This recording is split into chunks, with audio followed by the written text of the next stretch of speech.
I'd like to call to order the Schenectady City Council Committee meeting for Monday, December 18th, 2023. And the first committee is Public Safety. Mr. Williams. I'd like to call to order the Public Safety Committee. We have one item on the agenda tonight, and that is a presentation for Brink drone as a first responder.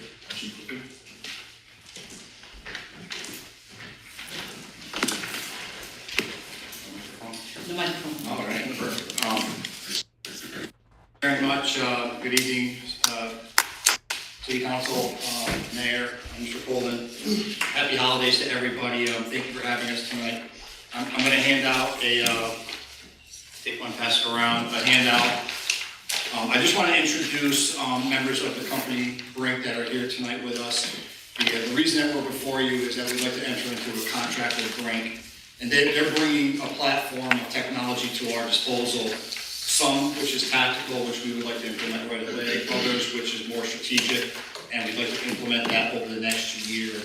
The drone as a first responder is a concept that we've looked at for a while, and we'd like to implement it. A lot of the reasons for this is that I've heard what each and every one of you has said, specifically Mr. Rudavera, and response times I know are very important to you, and they're important to the City Council, in addition to having the ability to de-escalate situations in a better capacity without having to go hands-on, and then providing officer safety, which is important to all of us. So these are some of the reasons why we started looking at this concept, and I thought it was important to bring the experts here to speak to you. We have a brief presentation for Don Redmond, who's a friend of mine. He's a retired captain from Chula Vista Police Department. He'll do the presentation. And his colleague, David Flowers, is here also to answer any questions that you may have. So without any further, I'll pass Don to take it over. Thank you very much. I guess I'll stand over here. Thank you very much for having us. As Chief Cooper said, Don Redmond retired about 18 months ago. I was spent 26 years at the Chula Vista Police Department, which is in San Diego, California, down Southern California. I came to Brink really with the idea is Brink is a public safety specific drone company. We just build drones for public safety. So we came here to build out a solution specifically called Drone as a First Responder, and I'm going to give you a presentation on that. So what Drone as a First Responder is, for those of you who don't know, Chula Vista Police Department was the first in the world to start launching drones in October 2018 from the rooftop of their police department. So in October of 2018, we launched our first drone off the rooftop of the police department to respond to emergencies, not just to patrol or anything, only for calls for service for emergencies. Over the next 5 years, the program's been in existence now for 5 years. We expanded the program to 4 launch locations, citywide coverage, about 30 times a day flying to calls for service, and I'll give you some examples of that. The whole idea was we wanted to reimagine how we respond to calls for service. We heard the national message that police departments need to do things differently, and so this was one of the steps that we took. Just so you know, Chula Vista was the first, but right now there's probably 40 police departments within the country that have either began their DFR programs or in the early stages of it. But I would say only about 8 to 10 departments have what is really the model that Chula Vista has. So with that, just understanding why DFR was important. Police helicopters have been around for many, many years, and they're very beneficial for police departments. I don't think there's a police chief in the nation who, if we had the opportunity to have a police helicopter, they would say, sure, we would love to have them, because of the idea that it gives you firsthand experience, has a trained observer who's relaying information back to ground units. They're able to do this safely. But what is the challenge with the police helicopter? It's cost. It's huge. It's interesting. They just did an audit for Los Angeles Police Department. I thought I'd throw this in here that they said $3,000 an hour for their police helicopter program. It's very expensive. But can we do something differently? And this is where we come in with utilizing drones. So with drones, probably the Don Redmond estimate, I would say probably 85 to 90% of police agencies in the country have a drone program of some sort. But the typical use is they put a drone in a police car, in the trunk of a car. An officer is certified to fly the drone. Call for service comes out, maybe it's a burglary alarm at 2 o'clock in the morning at a business, they get there, the business is secured, but they wanna launch the drone to check the rooftop to make sure that the person didn't make entry into the rooftop, or maybe it was a foot pursuit, now there's a perimeter set up, can we launch the drone for safely to do that? Also, indoor operations, now we're able to fly a drone indoors and communicate with people indoors for a safer resolution. That's the challenges with that though, the police officer is flying the drone. So it really takes that officer off the streets because they're not flying the drones. So this is a case study. This is kind of what Chula Vista is doing, and hopefully it works here.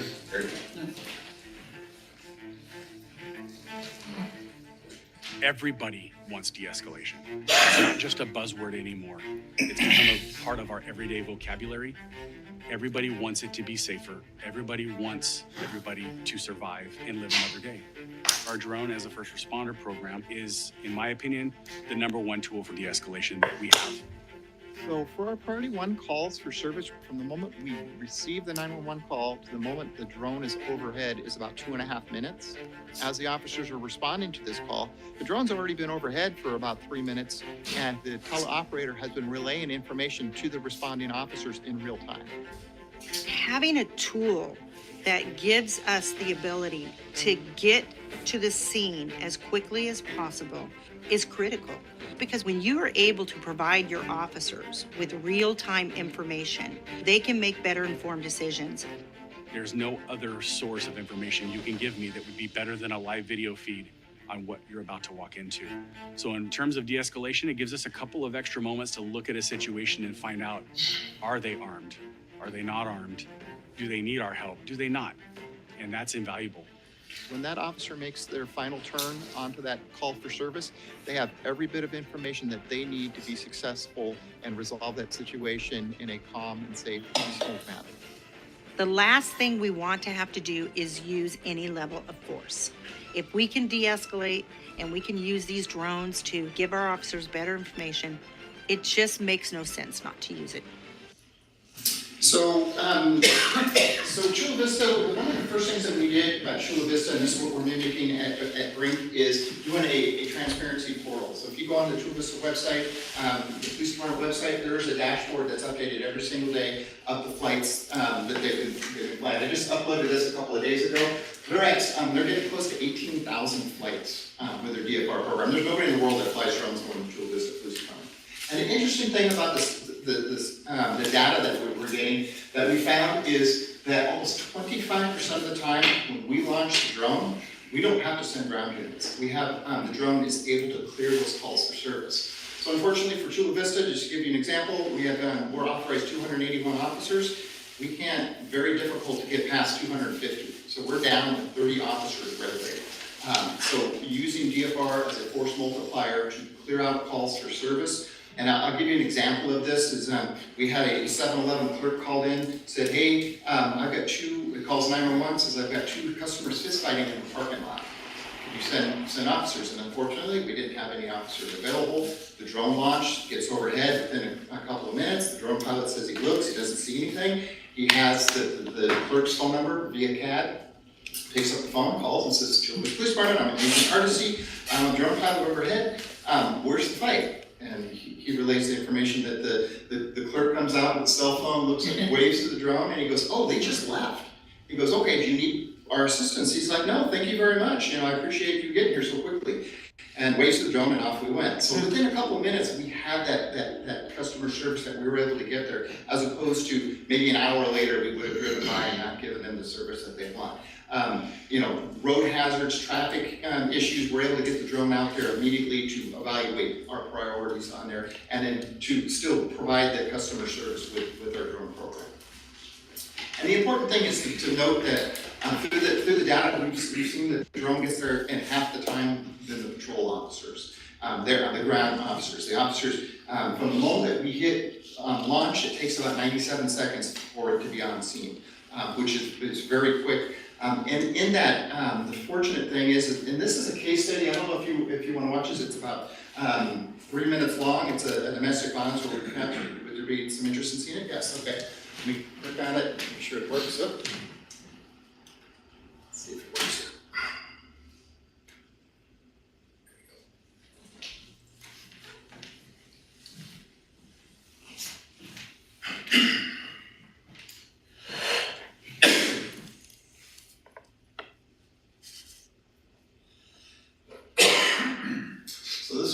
couple of months after we implemented our drone program, and what you'll see a common theme through some of these case studies is we just didn't have. Please, 911 emergency. I want to report domestic violence. And are you involved or are you witnessing this? No. Okay, what exactly is happening? A male and a female, and one is in the motorcycle, and they're just, I don't know, they're just going to hit each other with a car or something. I don't know.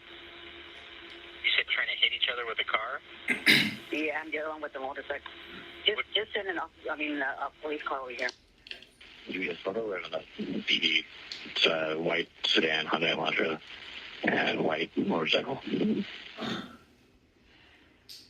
So we had one 911 call. Continuing eastbound on Parkway. This is not as the drone flight. Yeah, motorcyclist on the sidewalk. The white vehicle's continuing eastbound.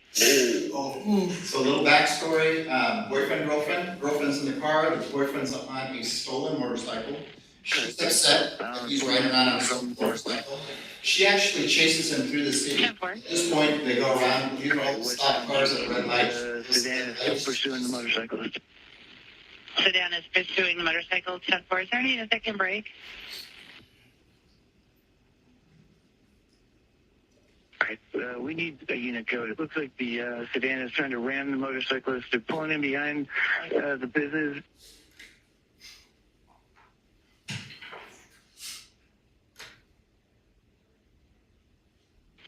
Alright, they're having a confrontation out in the alley.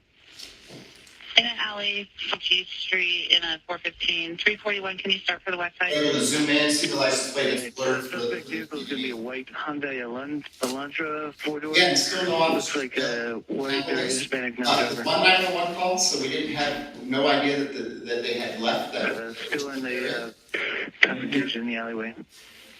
South Alley, 5G, 10-4, still in the 415. 13 and round code. He actually leaves, we think it's over at this point. Right, sedan's ramming the motorcycle. Motorcyclist is Motorcycle over to the car. he is away from the bike.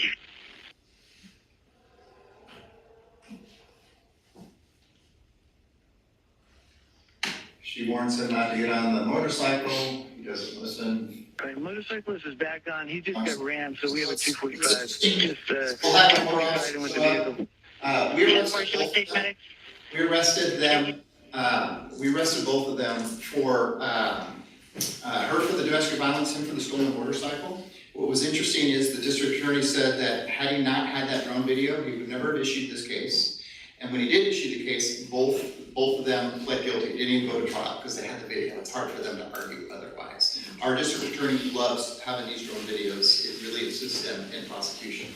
Another thing for Chula Vista, understanding that in 2018 is where we started. Our mandate at Chula Vista is to try to get to our priority 1 responses within 6 minutes and our priority 2 within 12 minutes. We weren't making it, but over the years that we've implemented DFR, we've dropped our response times. We've improved them quite a bit. And really for the first time, we've been able to meet our response times. I haven't seen what 2023 is out yet. But this is for the last time, so very, very important response times. This one's a real short one, another minute or so. I want to be very respectful of your time. So this is an interesting call. There's no audio on this, but it's a 911 call that comes into our Bayside. 911 call says, hey, there's a red vehicle parked in our parking lot, in this parking lot, and there's 3 subjects in there, and they're passing around a handgun inside this vehicle. This parking lot, there's one way in, one way out. So the officers are able to watch this video in their police cars, either via their MDCs or their cell phones, so they don't make entry, they let the drone do its thing. Fortunately, in this day, it's only one red vehicle in the parking lot, so he's able to zoom in. He zooms in on the license plate, gets the license plate, and when he zooms out, this is what he sees. It's kind of an uh-oh factor, right? And now you can imagine your police department, your police officers rolling through the parking lot and seeing this. We can imagine what a national tragedy would happen, right, under this type of situation. But fortunately, we had a drone overhead. The officers could see what is happening in real time. And so it was great. Now, Instead of the two officers maybe just driving through this parking lot and just kind of stumbling upon this vehicle and this female with the handgun, they come in with a game plan. They come in force. They know who's going to be the primary officer, who's going to be the secondary officer, who's going to have the best vehicle, where's the canine going to be, who's going to block the exits. They know ahead of time what's going to happen, and they take control of the situation to try and resolve it peacefully. So I always say it's a great hot stop if you see all the hands coming out at the same time. So it's you know they're following directions. There's no doubt there.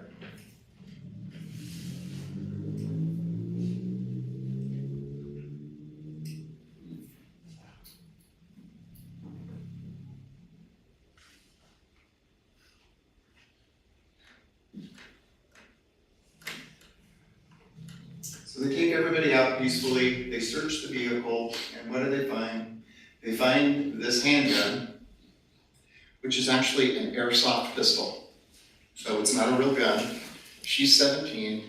If you can imagine your officers getting into an officer-involved shooting on this situation, how tragic that would be. Any shooting is a tragedy, right? But under this, that way, this was addressed peacefully. So, this is the last one. If you want to see this one, it's up to you. This is another one where this subject, it was a 911 call. He's waving around a handgun, and it happens to be a lighter. If you want me to, it's not turning it. Sure. Okay. Let's see what we got.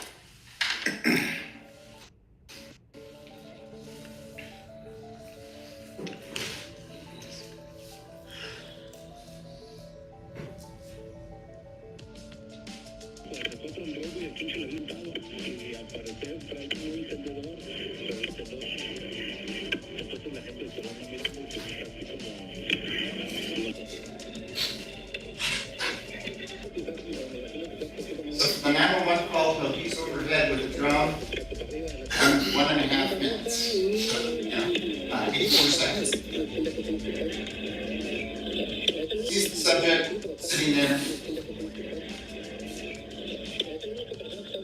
So he's got this gun in his hand, right? And we actually had multiple 911 calls. What's also interesting is since the officers can see this also, they see he's sitting on the bench and he's facing southbound. So the officers know not to approach from the south, so they actually approach from behind him. And they're actually parked in the business right behind him. He doesn't know that they're there, but they're watching this, right? They don't want to engage with him. They don't want to have to use any force or anything. It's not an active shooter. He's not threatening anybody, even though we're getting multiple calls on this. So they're just watching this. You see him actually grab it, and he kind of puts his hands up and says, don't want any trouble here. So when you see the true value of DFR and the drone as the first responder here, is what does he do here? He just lit his cigarette with that gun, right? So now we're fairly confident that this gun is a lighter and not something else. The officers make their approach. There's no guns drawn, no force is used. They take him into custody. He had some drugs on him, and he was arrested. So pretty straightforward on that. So where we're looking for applications is at Brink, we really want to bring drone as a first responder to Schenectady to really on a number of different things. So when I say we launch, and I talk in the we at Chula Vista, we launch for all calls for service where we feel that the drone is a value to the first responders. So you saw the domestic violence, but we get those suspicious persons. The person, you get the 911 call, hey, somebody's acting crazy on the corner there. He's yelling at cars driving by, and we know what could happen. The officers arrive, they contact him, maybe it escalates. With the drone, we get overhead, we see no crime is occurring, he's not a danger to himself or others, we don't have to even make contact, right? So it's not illegal to yell at cars, those type of things. So when you talk about de-escalation, what's the best de-escalation tool? When officers don't even need to contact the person. Traffic collisions, we'll get overhead, let our fire department also see the videos when they're responding. If you're trapped in a vehicle and the vehicle's leaking fuel, you want the fire department to know that it's leaking fuel and to hurry up and get there and have a game plan on there. House fires, we'll turn on the thermal camera so the fire department can see where the hot spot is. If your house is on fire, you want the fire department to know immediately where they need to put the water on, put the house out, the fire out. Search and rescue, missing kids, Anybody who's, that type of thing, we'll do that also. Medical delivery, our payload that we're developing will be able to deliver AEDs, Narcan, EpiPen, maybe a flotation device. I don't know how many swiftwater rescues you do here in the area, but able to deliver a payload on that. Where I really want to finish off is where we talk about DFR it's not just for those high dangerous situations. This was an example of, we get a 911 call of middle of the day of some kids, gang members is what the call came out, and they were graffitiing this alleyway. So what they were doing is they were putting these stickers all down this alleyway and they were graffitiing, they were putting their gang monikers on there. Drone gets launched, common theme here, we didn't have any ground units available. The drone pilot gets overhead, he actually sees them doing it. They're not stopping, so he actually lowers the drone down to about 100 feet so these kids can see the drone, that they're being watched. The kids see the drone, they give a hand signal that they're number one, right? And they continue doing what they're doing, and then they kind of realize that it's probably the police drone. And they all start running. Well, kids being kids, what do? They run together. And so the drone follows them, they actually get tired, they sat down right here and they waited for the police department to show up and arrest them. So where we show the value is we recognize that graffiti in the community is a high priority, right? Graffiti and vandalism is high priority. It's very difficult for law enforcement with all the other calls for service that they have to handle. This was a perfect example of why DFR was very beneficial at that moment. And so with our solution, we could build out a transparency dashboard for your community. One of the biggest things I'll leave you with is the flight telemetry. In my 3 years of managing our DFR program, I had 2 complaints. Both of them were similar. A woman called me and she said, "Hey, why was your drone over my backyard watching me yesterday?" I said, "Well, I don't know where you live. Can you log on to Julius? Do you have a computer?" She said, "Yes." I said, "Log on to Julius' website." She does. I'm following. I'm kind of going through, click here. And I said, this wasn't the actual one. And I said, "What time?" She said, 2 o'clock. And I said, "Well, 1:50, we were in your area because it was a stolen vehicle. The person bailed out and we were looking for this person in backyards who was running." She's like, "Oh, is that why the police officers were in my neighborhood?" And I'm like, "Yeah." And she could see why we were there. Her temperature immediately went down. She understood why we were there. It changed her whole perception of why we were doing it. So with that, I'm happy to answer any questions that you might have about the program. Great, thank you so much for that presentation. Any questions or comments from council members? Ms. Porter? Yeah, so this is really for the chief. So how would this impact response time for our officers locally? Well, we're looking to implement it, once it's up and running, we're gonna have to have internal conversations about what calls we're gonna be sending it to, but, when fully deployed, I think it's gonna increase our response time significantly. As Don mentioned, we're going to be able to get technology above a situation, start collecting video evidence right away. It's gonna help with solving crimes, prosecuting crimes, holding people accountable.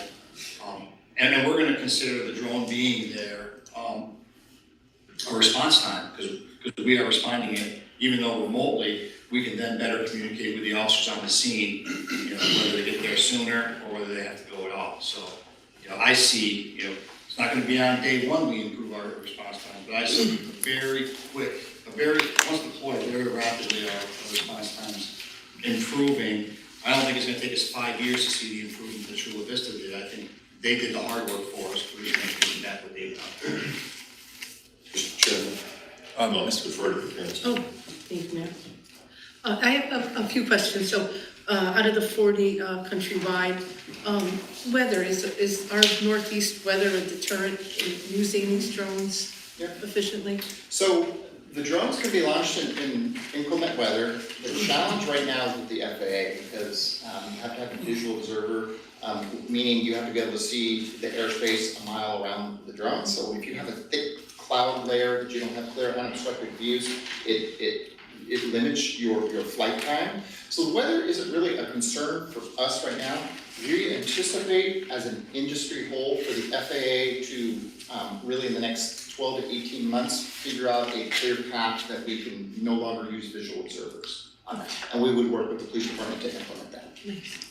My second question would be, I think you answered it, whether it deters crime once people know that we're using that. Obviously, we saw that with the taggers there. If I could use just one little story, Santa Monica mimicked our drone program, and there was some graffiti on an alleyway, and they took a picture and it said, look up, the police department has drones, right? You know, it was like, once the word gets out, it helps. This might go for chief, so the drone gets released, obviously the dispatcher of the drone sees there's nothing going on, but still us here in the neighborhood are concerned. Would you follow up anyway? Absolutely. I mean, I would say that there's a twofold response, is that we would be there collecting that evidence. We would properly communicate with the complainant, person calling, whether the drone response is sufficient, speaking to us over the phone, or whether they would still want to see an officer. Setting that expectation that might be a while before we can get there. And my last question.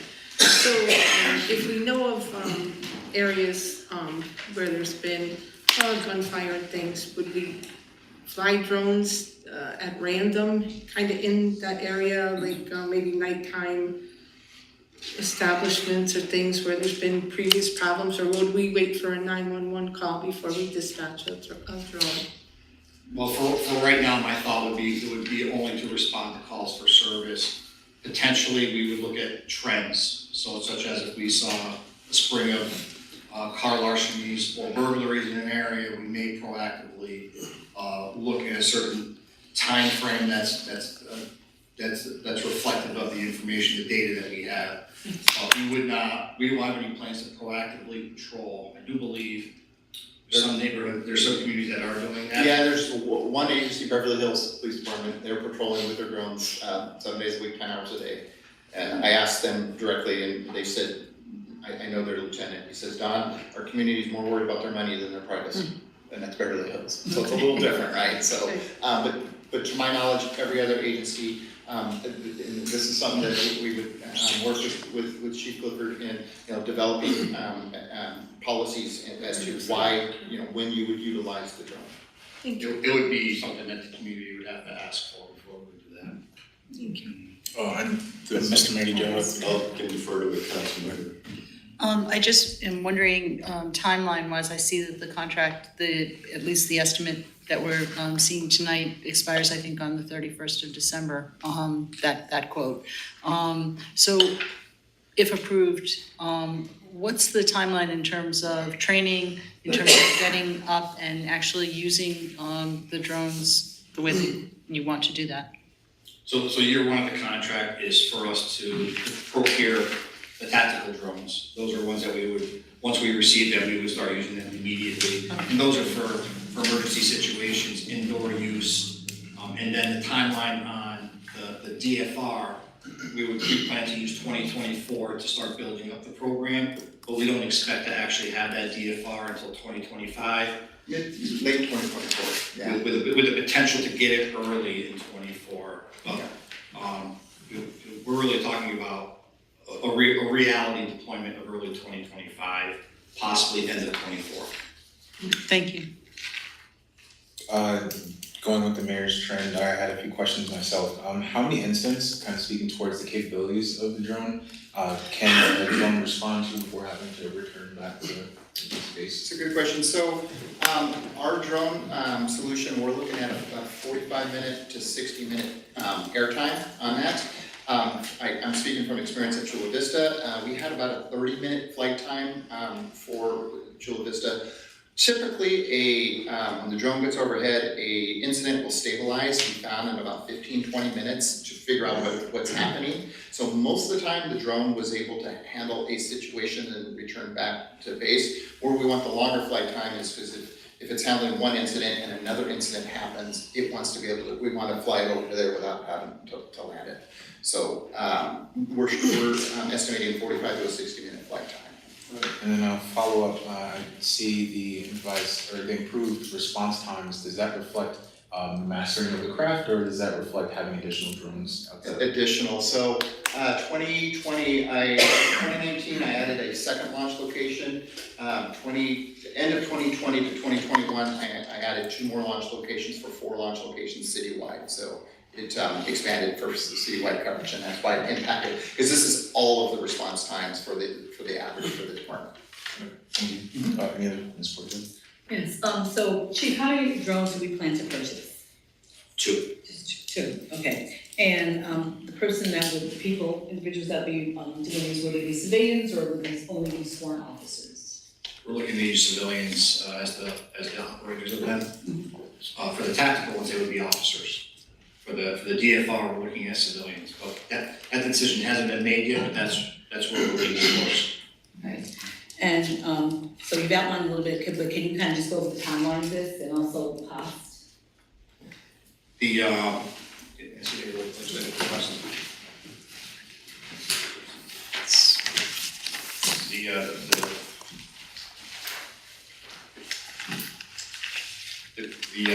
contract that we're going to be asking the council to allow us to enter into is a 6-year contract.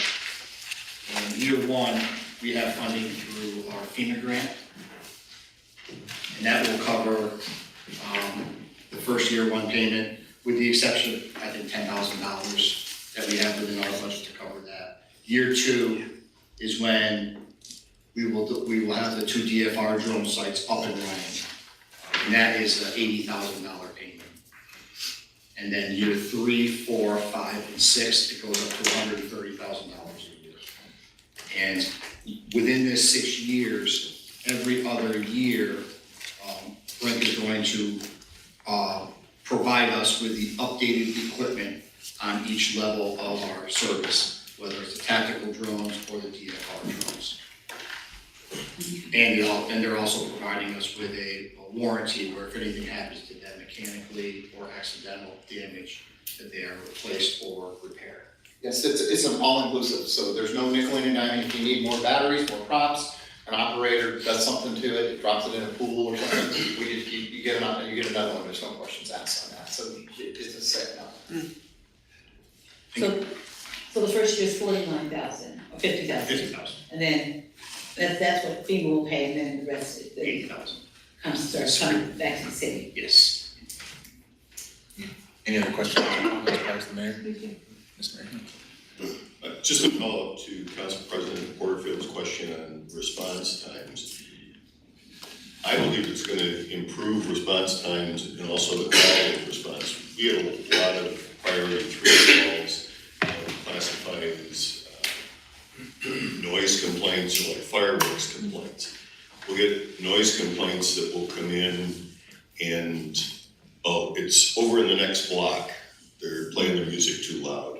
Or they're setting fireworks off down at the corner or a block over. And so the dispatch doesn't have an exact location to send a police officer to. And the reality is I've seen sometimes they get backed up 15 calls. I've seen as many as 30 calls backed up in the queue.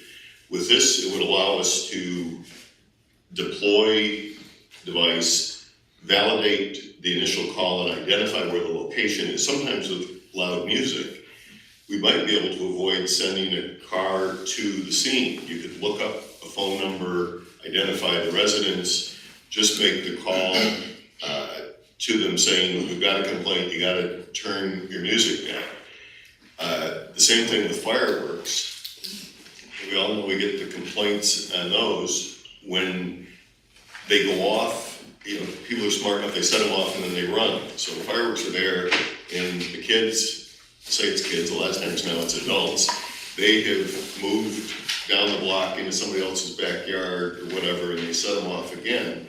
So it becomes more of a convoluted fact pattern for the police to try and track down who is doing it. And this theory will allow us quicker response, the ability to document what is happening, and then hopefully create a level of deterrence so that we're not dealing with some of these, again, priority 3 calls now, which affect the quality of life and affect our overall staffing to appropriately respond to more serious calls. And to the mayor's point, I think what's happened, and I have conversations with Mr. Colden, part of the issue with noise complaints is getting someone to put forth the complaint or to go on record to initiate that. Can you speak to this evidence being permissible in court, or has it been applied in the framework that the mayor recommended, but specifically with the noise complaint response. Yes, noise complaints, so typically what we would do is we would launch for, it's usually a party complaint, which is allowed, we would get the drone overhead and then evaluate as to how large it is.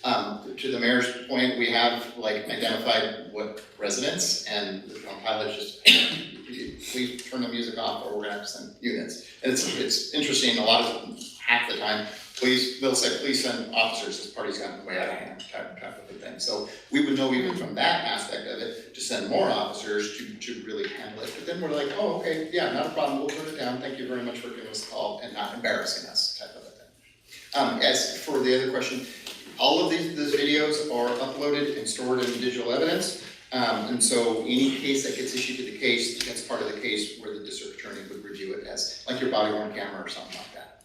Okay, thank you. Any other questions, Mr. Yeah, you mentioned that this drone can be used indoor. Would we need a special legislation to allow that? Do we need that to allow the drones for indoor use? So anytime a drone is used indoors, it would have, the police department would have to have the legal authority to be inside there. So if an officer was not legally, typically where you're seeing these is like a tactical situation, a barricaded subject or something.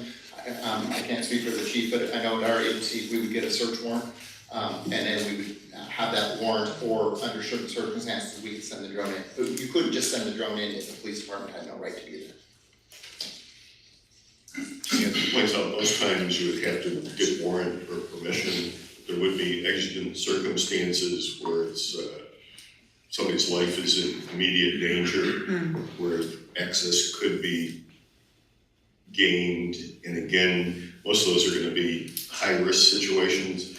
So you're not going to put a police officer in there. You can put the device in with the intent of creating an atmosphere that's going to add to stabilize it, as opposed to, again, something that might escalate it or require the use of some level of physical force. Mr. Parker? Mr. Farley. Oh, Mr. Parker? Yeah, so thank you for this demonstration. As I'm looking at this, I can't help but think back of things that have happened in the community, such as kids going missing, things like that, where this would be, I'm sure that this would have been a huge help to our first responders. And so I think the applications for this even are far beyond what you probably even were able to demonstrate or with the brief presentation. With that said, we're always going to have to balance the tensions of safety and privacy. Absolutely. And so I guess my question would be, I have a few questions, but the first one would be, what type of, for lack of a better term, review process around effectiveness or community impact, or I guess with new technology, we have to start asking new questions. So I was wondering, what are some of those things that we would probably looking to implement from a procedural standpoint to ensure that this is, giving the best benefit to the community and not adversely affecting the community. You want to take a tell them what we did? Yeah, sure. Yeah, privacy, absolutely. We met with the ACLU when we started our program. Actually, Jay Stanley, who's with the ACLU, I had dinner with him a month ago in Seattle, talking about DFR and everything.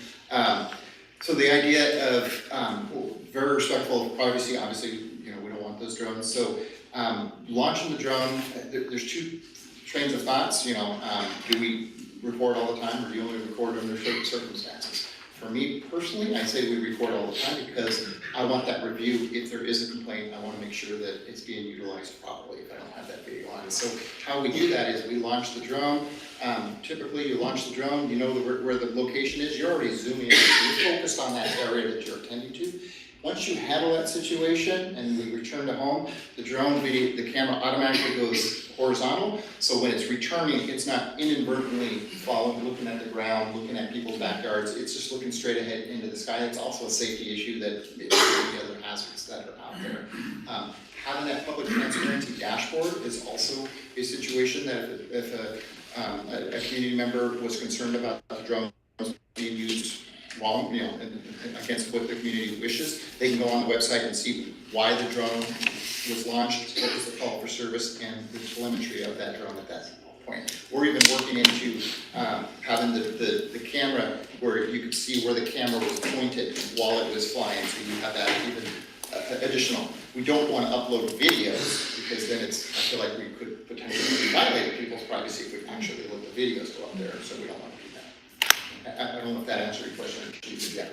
And on our end, we've already started attending neighborhood association meetings, asking the community their thoughts on it. And we've also started that conversation with the New York Civil Liberties Union to assist us with creating our policy so that it meets their standards and their approval of it. So that we look at them as the threshold of acceptance. And if it's okay with them, we feel it should be acceptable to the community. And we want to be open and transparent with the process that where we get to on that. I guess follow-up question would be to that same point, but will we maybe consider? I know we have our police community review board, but maybe I don't know if there's even a subcommittee or something. I just think that when we're talking about technology this great, which I'm really, quite honestly, I'm supportive of this, but I really want to make sure that we're really intentional around what a review process could look like. So, maybe a subcommittee of the police review board, or maybe even another committee made up of people in the community with law enforcement, because we're so much working together, kind of heading in that direction anyway, to kind of just review the effectiveness and, just good things and maybe some of the negative things that are going on. So I just didn't know if you would be open to something like that, Chief. I would be. The review of the video would have to be non-evidentiary. Sure. But certainly, I see no reason why that would be a problem. Any other questions or comments? Just, I think to that point also that, I think I saw in the materials that, part of the contract is also, assisting us in terms of, helping to educate and involve the community and, help the community understand, the practice. I just have one other small question, which is, have you spoken at all with our, DA to, get a sense of the extent to which, we'd be able to use, I mean, obviously we can use it, but I mean, is there, what's the word I'm looking for, like acceptance or, is our court system, would they be likely to want to be able to use this? I saw, obviously, it looked like it was used successfully in many times, Yeah, but. I can't speak for your jurisdiction. I know in California, it's digital evidence. It's just like body worn camera. It's submitted, the DA, district attorney will use that just like any other digital evidence. Gotcha, okay, thank you. Any other questions or comments? Just generic comments, Mr. Chairman. People have to remember that we're talking about one item here, but this is to integrate it within the other sensors that we have deployed, whether it's body-worn cameras, in-car video, optical sensors on light posts, other devices. So, and looked at the law enforcement component, but there's other aspects of just managing and delivering public services that, as we look at, things are going to become apparent and that we're going to be able to get better value for the residents in terms of the overall delivery of services. Well, actually, that's kind of my question. I wanted to know how this interacts with, we have Axion with body cameras and all that goes with it in car dash. We're talking about Patrol Finder. So I was just wondering how this all intersects and works together. Because they seem like they're different platforms. They come from different organizations and entities. So how do we here in Schenectady have this all working together? Yeah, that's a good question, and we thought about that. I don't really have a specific answer to give you, but I could see a day where they all work together. Where potentially, there's things that are on Patrol Finder that we want to follow up on, and instead of having an officer do that, we have a drone do it. Let's say that there was a burglary at 3:00 in the morning at your home. And you ask for extra attention. So we put that drone out there with the drone operator saying, okay, there's 6 houses that I said we're gonna give extra attention to, so we're gonna send them out there proactively. giving extra attention. That's just kind of what I see where we could go with this. I think the possibilities are endless as far as where they interact with Axon. We still have the evidence.com platform for cloud-based storage. So any evidence that we would collect through these would be put into that to store our evidence. And then anything that was not evidentiary, we would retain it for a certain period of time, 30 or 90 days, and it would be deleted. Thank you. Mr. Mayor? Yeah, just a question, have you experienced, any vandalism using these drones? Using drones, it's funny, indoor, yes, we've known, we've had a couple of our indoor drones, and one was in Las Vegas. It was a arrest warrant to go arrest somebody, and they shot the drone in their residence. To my knowledge, there's only been one documented incident of a drone actually being shot out of the sky, which was in Florida. And that person was prosecuted for federal crimes because shooting a manned aircraft on there. For Chula Vista, it never has happened. We had somebody who kept trying to throw oranges at it, but they couldn't reach to it. So, but if somebody shoots a drone out of the sky, that's something in law enforcement we want to know. If they're willing to fire a weapon into the air, that's something that it's definitely something we'd like to investigate. That's what I asked. Yeah. Mr. President? So, this question goes back to like some of the training, like, so what is kind of the training to, cause I know you said that, for the non-tactical drones, we're talking about using civilians. So what, could you give us an idea of what like that training program looks like? And is it something that you maybe would be looking to partner with like our maybe local, community colleges? Or is it different from, cause I know that there's some drone training programs that are existing. So I guess the more clear way to ask that question is, tell us a little bit what the training looks like, and is this something for at least the non-tactical drones? Is this something that, the existing drone training would suffice? I'll give you my answer, and then I'll turn it over to Don for what the training looks like. But I can definitely see us wanting to partner with Schenectady Community College or any college that offers a criminal justice program and an aviation program. Because what we're seeing is a lot of students that want to be working in the criminal justice field, but they don't want to be police officers. They want to be analysts or something else behind the scenes, and this could be a perfect avenue for that, is to get that training in criminal justice, but then also learn to fly a drone and be a part of that solution as a civilian. As far as the training goes, there's a lot to learn, and Don can tell you what that is. Yeah, and at Chula Vista, one of our launch locations was our community college, and they have a drone class. And every semester they come through our department and they sit along with the drone pilots to learn about the drone technology, so that type of thing.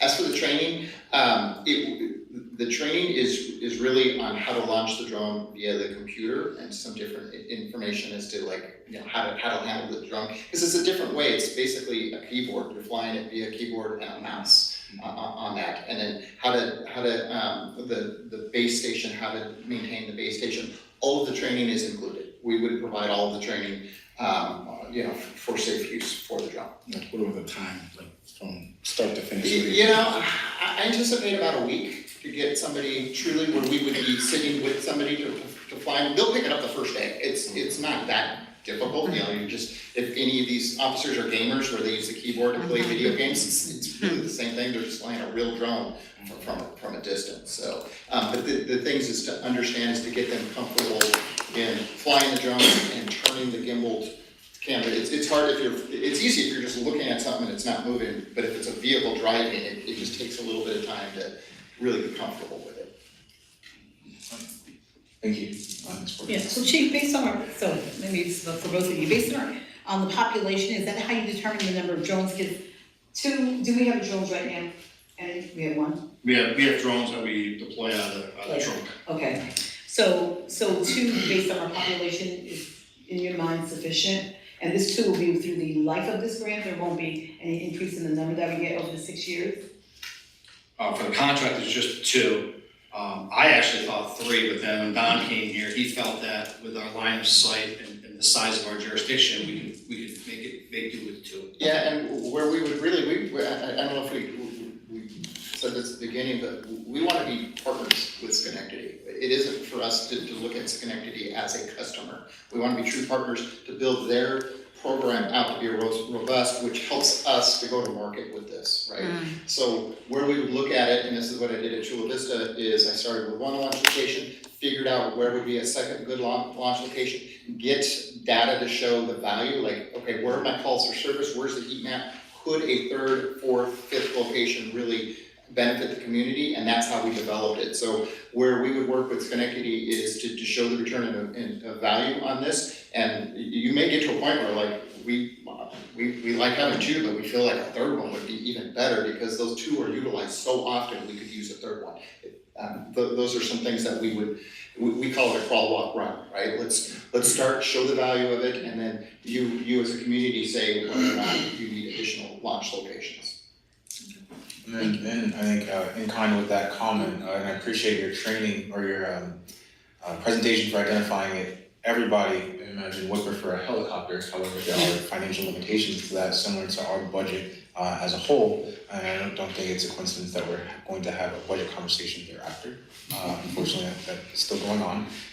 But with respect to this, I truly want to commend you, Chief Clifford, in kind to similar Chief Marino's intentions with trying to look at the limitations of our current staffing and how do we apply technology in a way where it addresses where our city is, and definitely response times, as you alluded to of Mr. Mudavarian's comments, are an issue. And then how do we respond to those unique circumstances, specifically around the noise complaints, so that we aren't just telling the community or prioritizing calls, but looking at putting in place actual measures to help lower that threshold of extended response times. So I don't know if you reached out and looked for this resource with that thinking in mind, but regardless, I definitely wanted to say thank you, and I'm looking forward to where this conversation goes. With that being said, Ms. Patrick highlighted that deadline of December 31st. I know from myself, I thought this was a presentation, so are we at you need an answer from the council? Yeah. And then Ms. Porter will respond to us. Yeah, so as you recall, if I could, the chief was going to bring this 2 weeks ago. And at that time, he also provided us with all the information, so, and during that discussion, the chief asked to remove it from the agenda so we could have someone here from Chula Vista, but we also had that 2 weeks to review all the information, so I'm assuming everyone did that. So at this point in time, you are asking for us to take action on this in order to get the contract signed in time, is that correct? That's correct. Okay. So I'm happy to move that, I'm happy to move the.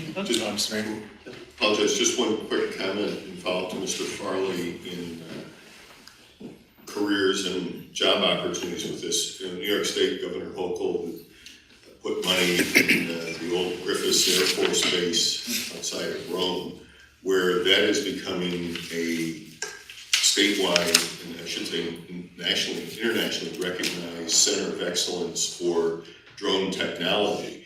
And so we're doing a small project here that will, in theory, complement some of the development that's happening there. And we're looking to staffing one drone, but these are really career opportunities that are emerging in like a field that people never thought of before. And so, yes, we're taking some of the baby steps here, but just down the road, there's a center of excellence, and we have to look at our community college, other educational opportunities, and even kids in high school to make them aware of these scenarios and possibilities for opportunities as they become adults. Thank you, Mr. Mayor. So if there are any further questions or comments, there's a motion on the floor, I second it. All right, all those in favor? Aye. Thank you. Thank you. Thank you very much. Are there any other items of the fall public safety? Hearing none, may we have a motion to adjourn? So moved. Second. All in favor? Aye. Thank you. I'd like to call the Finance Committee to order. The first item is the Leary Firefighter Foundation grant, Chief Marino.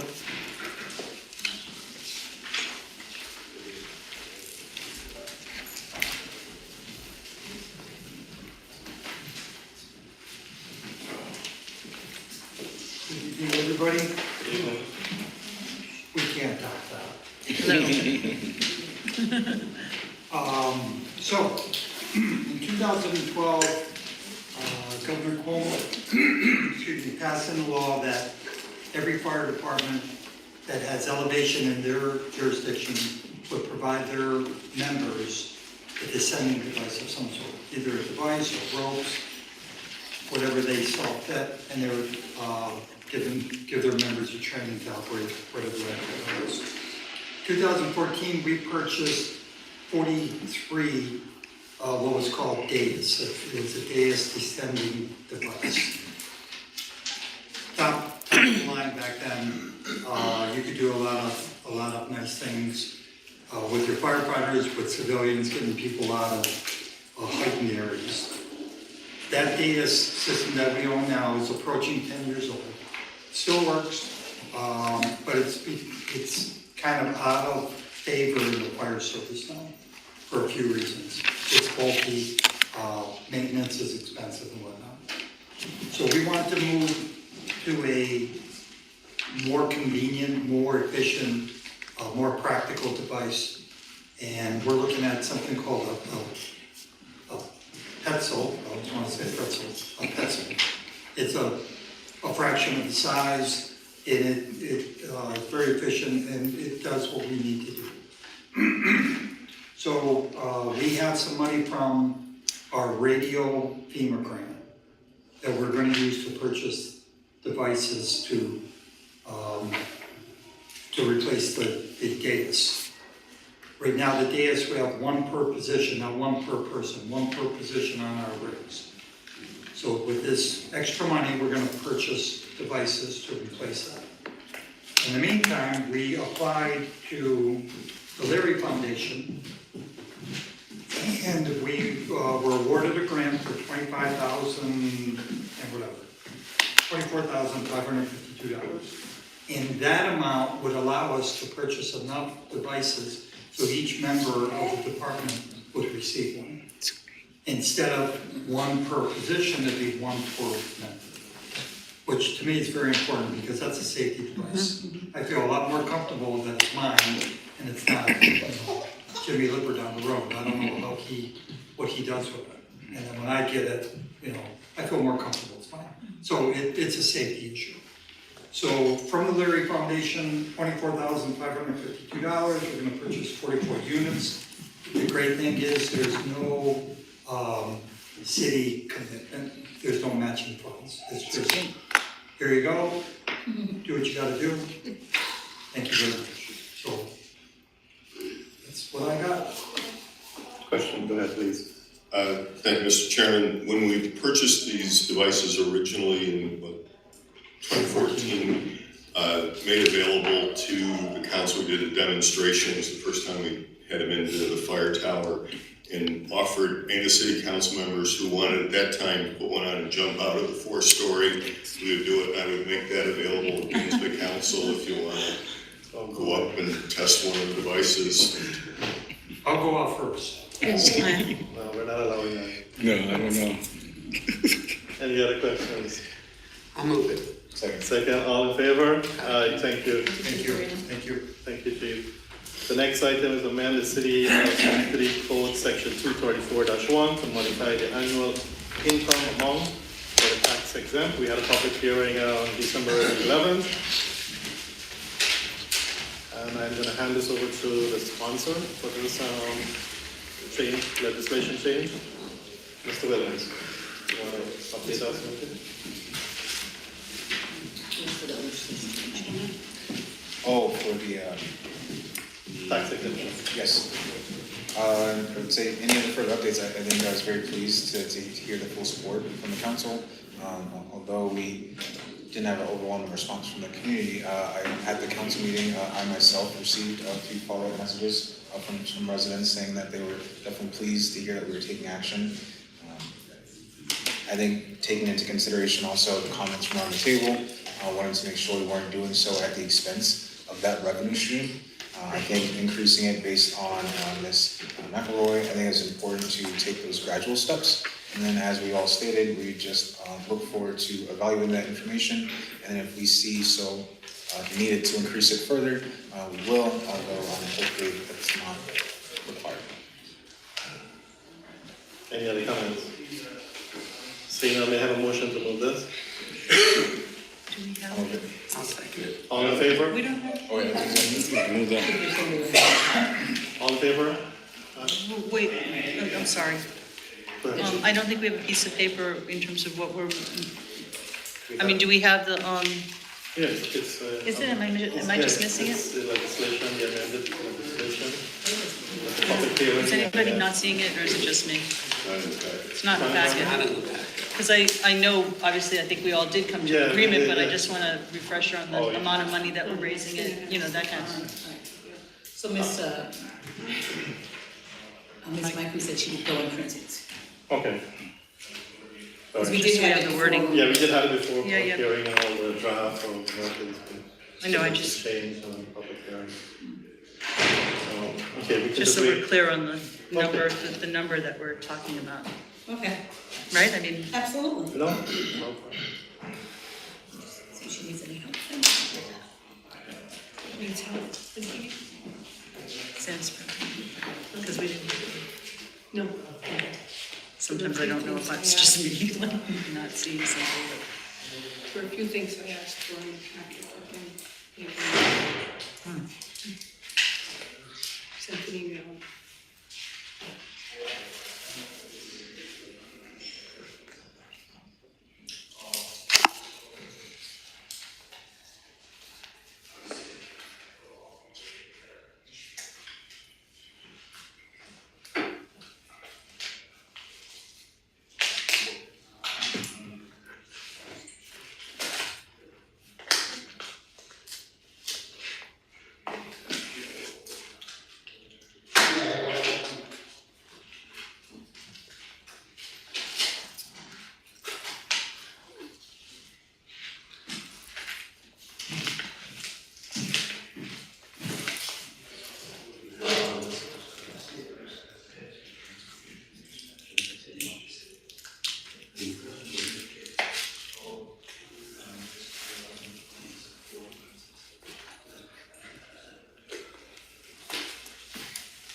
We just, yeah.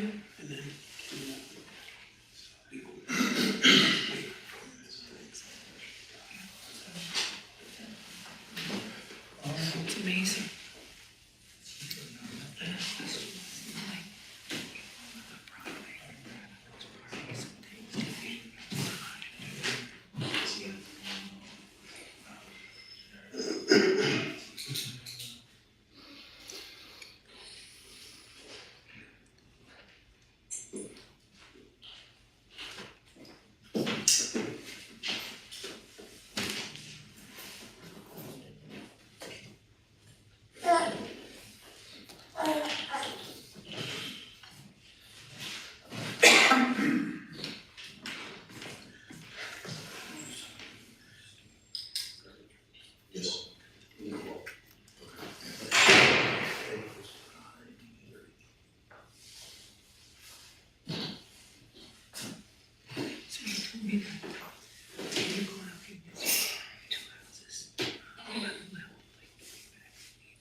Next thing you know, there's 20 packs.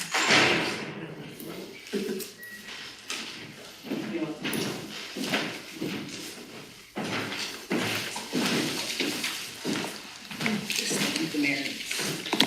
Let's make it this.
The changes that are incorporated in here. There are other changes that were made toward the purpose of consistency with the state legislation. Section 467, we had left out tax in the code, that's why it got added. And then there have been updates since the city council last changed this section of the law at the state level. Husband and wife is now changed to married couple. That's why it says spouse in other sections. There's also very specific language or by siblings. I spoke to Assessor McElroy prior to making these changes. She agreed that those changes are consistent with what's in the state law. But the dollar amount is. The dollar amounts are based on what Ms. McElroy gave me. The amount was up to $40,400. Then she gave me the breakdown that's in here. The way we had previously done it, we kind of staggered it in over a period of years.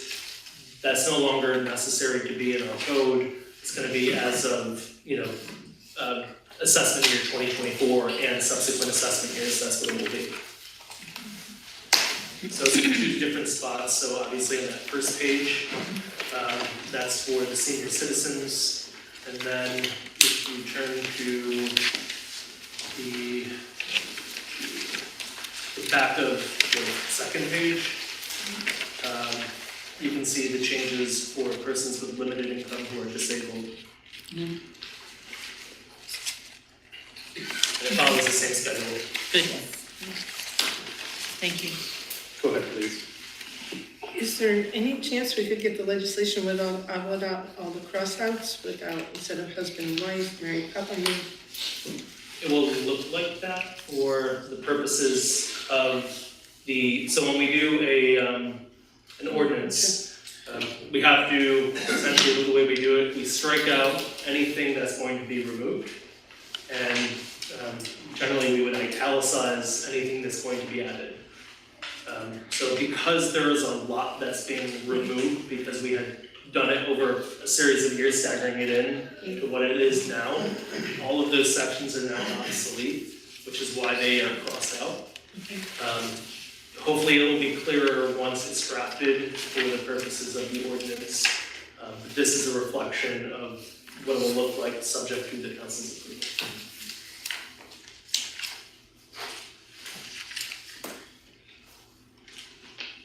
Any other questions?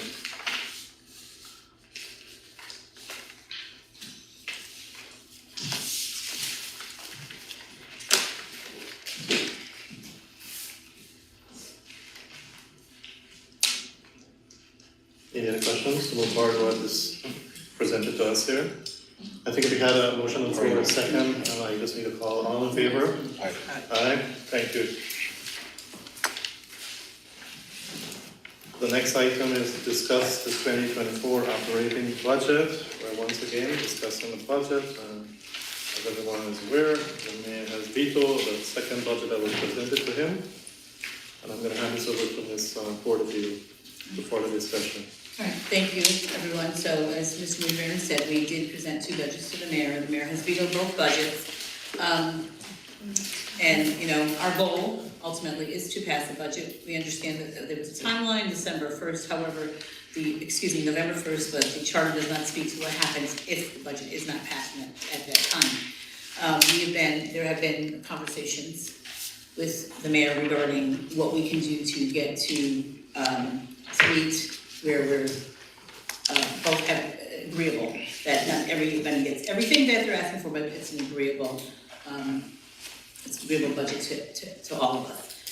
The last time that in the discussion was I walked away with the understanding that the use of ARPA funds to cover the waste was something that was acceptable, but having made that particular change, which to me was pretty significant, it was covering a $1.7 million deficit, that was not acceptable, and so there, for that reason, the budget was vetoed. So, my understanding is that the mayor does not wish to use ARPA funds for that particular issue or to plug the budget on a major level this year, because ARPA funds are something that we're not gonna have forever. So if the mayor would just like to speak to his concerns about the ARPA funds, I think that's a place we could just maybe start that discussion. I think the ARPA funds were inappropriately thought it was being applied to that. In some of the research that Mr. Colden had done recently, yesterday or this morning, some of the case law that's out there, I'm more comfortable in taking the position that the council has probably waived its authority or opportunity to make modifications to my budget by not adopting something by November 1st. And so that in fact, that my budget as presented stands and would be the operating budget for 2024. Becomes, how do we come to that agreement, whether, start an action tomorrow, Supreme Court Article 78 proceeding, and sue the City Council and the Finance Commissioner, initiate that. Want to do it still in a friendly way so that we end up with a product that is there, but it may clear up any of the unknown, which has been there if the council doesn't take an affirmative action, that there are consequences, there are things that you have to do where the statute says things are supposed to happen by a certain date and they didn't. So, Mr. Farrell? Yeah, so I think a good place to start would be to kind of recognize that throughout the process, there's been a lot of, back and forth conversations, and certain members have had, critiques on the mayor's proposed budget. And I think that, and the mayor has questions and certainly some critiques around what the council has presented for him. And I think it kind of falls in two buckets, if you will, that there's some where I think we need to be really honest about the fact that I think some decisions or even questions, might have been motivated by, kind of the political climate that we're in. And I think the danger of that is that when that happens, then when you have critiques or questions that have some degree of level of merit to them, which I think I heard a lot of that, it kind of colors everything to the latter. And I just think that, that's a good place to start where we acknowledge that.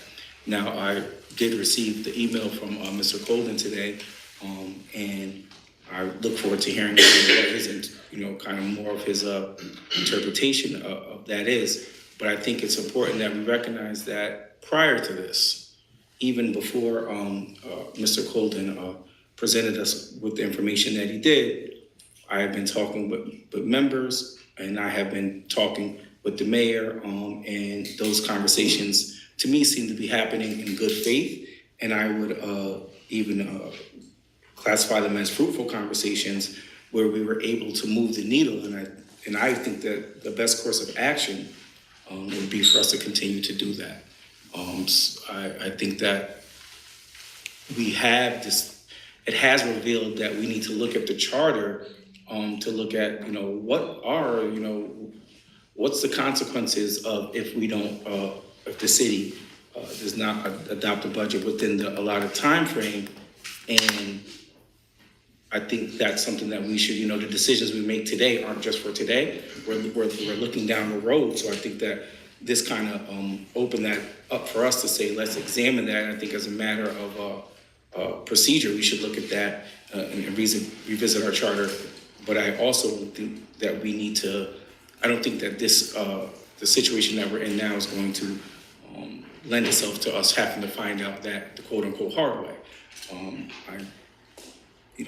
We have to, based on new information, I think we're obligated to make different calculations and be willing to make concessions, especially based on new information when we receive it. So I think we should be strong in our opinions, but hold them loosely enough to where if new information is presented, we can move. So I think that that there was some of that was happening based on my conversations, and I want to appreciate the mayor as well as our council president and members of council that I was able to talk to, and I think that we just keep heading down headed in that direction so we can get this done. So do you want to outline the conversation or? Well, I mean, I can say like some of the key things, that I spoke with the mayor on, and I, either agree with or think that it's not outside the realm of being reasonable to be agreeable to, is that we are going to have to increase rates. That's reality, and I don't think anyone here is excited about that. No one is looking forward to doing that. But I think that the reality is upon us that needs to happen. And I appreciate the fact that the council isn't just first looking for, when we need to close a gap, let's look at, to try to burden the residents of the city, that we also look at, efficient systems or effective systems and other ways to increase revenue. But I don't think that it's either or, I think it's a yes and. So, the conversation that I had with the mayor and some of my takeaways that I want to share today would be like, I would suggest that we meet the mayor's original proposal around water and sewer fees increase to at least 75% of what he was originally proposing. And I think that we also meet the residential trash fees increase to the tune of around 50% of what he proposed originally. And I'd like to look at, kind of, we could see like what those numbers would look like and what some of those adjustments would be made. I also wanted to highlight that we have a lot of work to do in our code enforcement. That's something that we talk about often. I think that returning one of the jobs to the code enforcement would be a good faith and step in the right direction. And those are just some of the things that I think that would really help us get much, much closer. And I think that that's justifiable action for us to make those considerations. But I definitely welcome council members' input. So, Mr. Go ahead, please. So I just want to clarify with the mayor, so at this point in time, you're saying you're not willing to entertain anything else from the council? I just want to be clear. I think, we've gone through this, it's gone down the road, and to clarify it not only for us now, but going forward, so if the question isn't there, is to do an Article 78 proceeding and just have the budget implemented as submitted to the council. I don't know if Paul has any comment on that, your thoughts, and though he's represented both of us in this, it might actually become a conflicted position, so I'd look to bring in outside counsel on that. So if when you file that, the council has to also get their own outside counsel? I can't tell you what to do or not to do. Yes, okay, well, let me just tell the council members, if it comes to that, we also have to get our own outside counsel as well. So I just wanted to make it clear for you, you're not open to any further discussion regarding this, you want to go down the road of a lawsuit. I just wanted to just make it clear. Options that are being presented, I feel hinder my ability to manage the city going forward in a fiscal position is less than optimal. And so at this point, from an operational point going forward, and then just a policy perspective going forward, it will clear up what the respective roles are and what the timelines are. Mr. Colton, it's up to you, Mr. Liberty. Mr. Colden, would you? If I were to speak, it's going to be subject to attorney-client privilege. So the council would either have to waive that privilege or not. If you're going to waive that privilege, I would speak openly about it. If you're not going to waive that privilege and you want me to speak, I have to go and close the doors and have everybody leave so I can speak to the council. Session. So it's up to you, Mr. Mulder, do we do that now or do we recess and then go to executive session at the end? It's up to you. It's technically outside of executive session. Beg pardon? Attorney-client discussions are outside of executive session, it's just not even part of the meeting. Okay. So. Are we going to waive that, or are we would like to go into executive session? It wouldn't be executive session, it would just be attorney, but the public would have to leave. Okay. So we would have to finish our agenda before that, or not, but it would make sense because I think there's somebody here who wants to, who's here for something on the agenda. So it seems like Go ahead. So it seems like, the course of action would be to recess finance, get through the rest of our agenda, and then return to finance and talk with Corporation Counsel. Is that? Go ahead, please. I think based on the gravity of just the circumstance that we're now in, I think that is a prudent action the council should take. Okay. Any other comment? Go ahead. And again, in case I wasn't clear, I think that, the conversations that I've had with the mayor and other members over the past couple of days have been happening in good faith. And we were moving a lot closer to something I think that we were going to be agreeable on that would work for the residents of the city of Schenectady. And I would just encourage all of us to continue down that path, because I think we're really seeing some daylight there. So I just want to be clear, that would be my recommendation to the mayor and the council. And I want to just kind of appreciate Mr. Farley's efforts on dialogue, but to just bring a clear closure to it, as opposed to a negotiated settlement, which still may be subject to additional review. We'll just set the record going forward, make it a lot easier for any individual sitting in our respective seats down the road. could you, what was that? I'm going to hear the end of it. When somebody else will be mayor, other people will be on the city council, they'll know that they have to adopt a budget by November 1st. So just to recap, your suggestion on the proposal on the table is to increase we already bring it up to 50% water and sewer. So you're asking, bring that up to 75% water and sewer.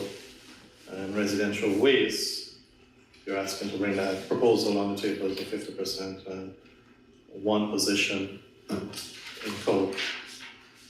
Okay. And- I want to make sure we have that right. Right, and I think that is, right, that's my position, and, you know, and not to use ARPA funds, you know. I think that, you know, we can.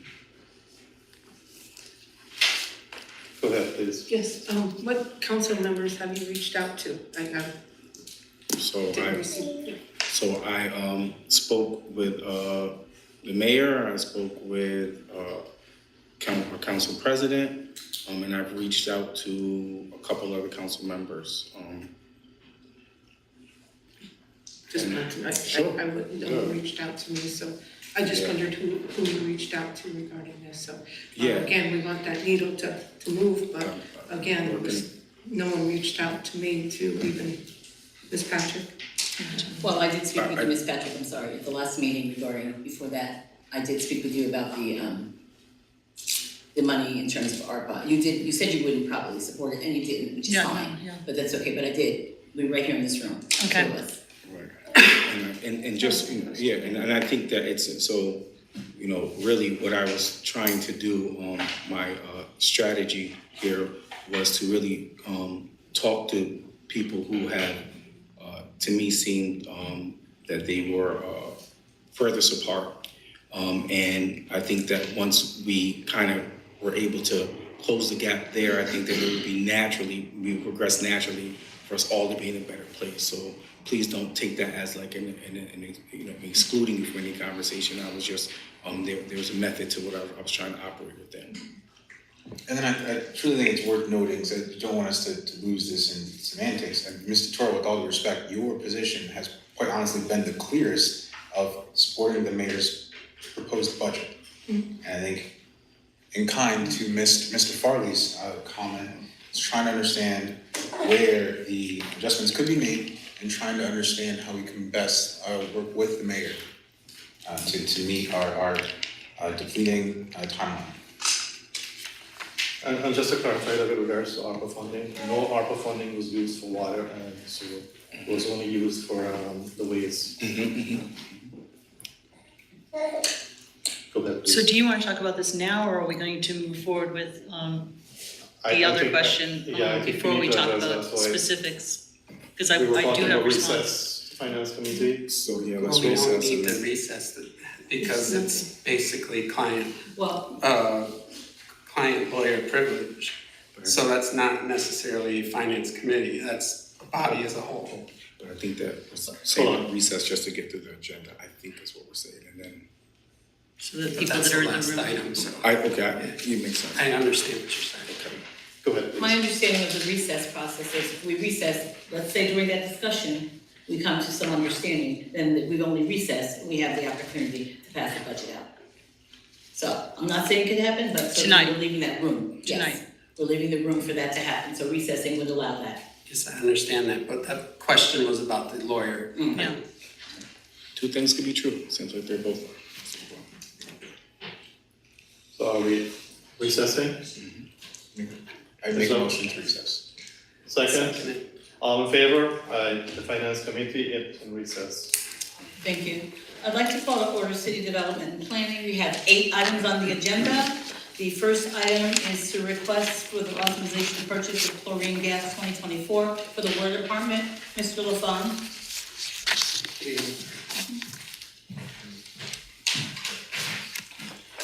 The legislative request you have in front of you tonight is to purchase and replenish a supply of chlorine gas for the treatment of drinking water at the well fields on Rice Road. It's bid out every year. This year's bid, if approved, would be awarded to JCI Jones in the amount of $91,250, which is $250 per cylinder, which is roughly 365 cylinders, 1 cylinder per day. That's a slight decrease from last year. How much about the decreases? $50 per cylinder. So we have to do the math.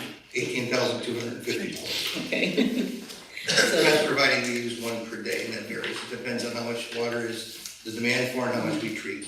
So it's just a rough estimate, usually about $365 per year. That's our average, so we would be saving around $18,000. Correct.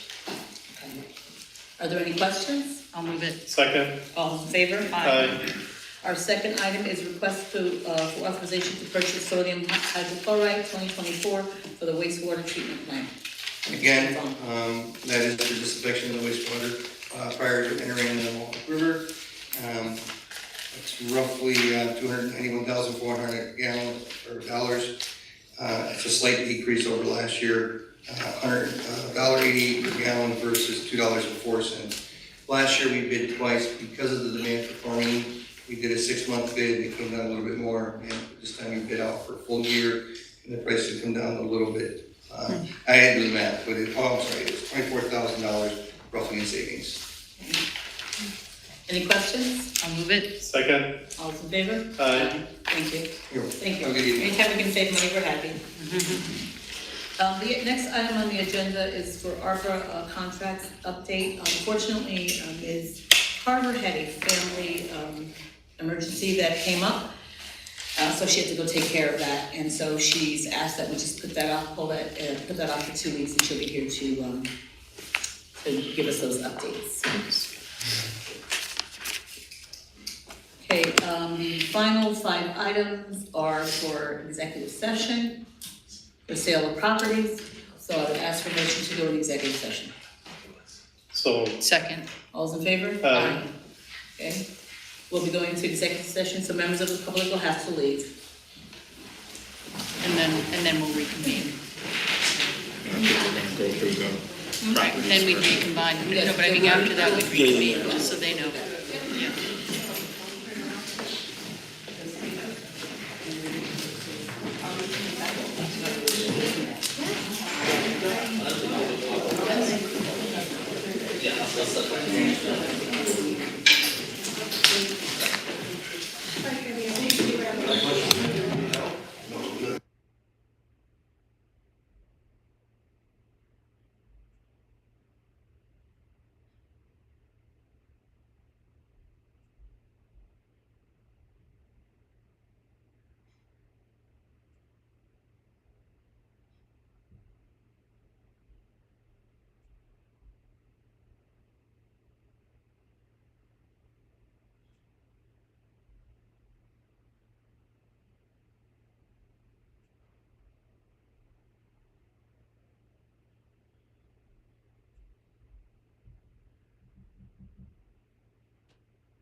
You can always see, is anybody on the hall?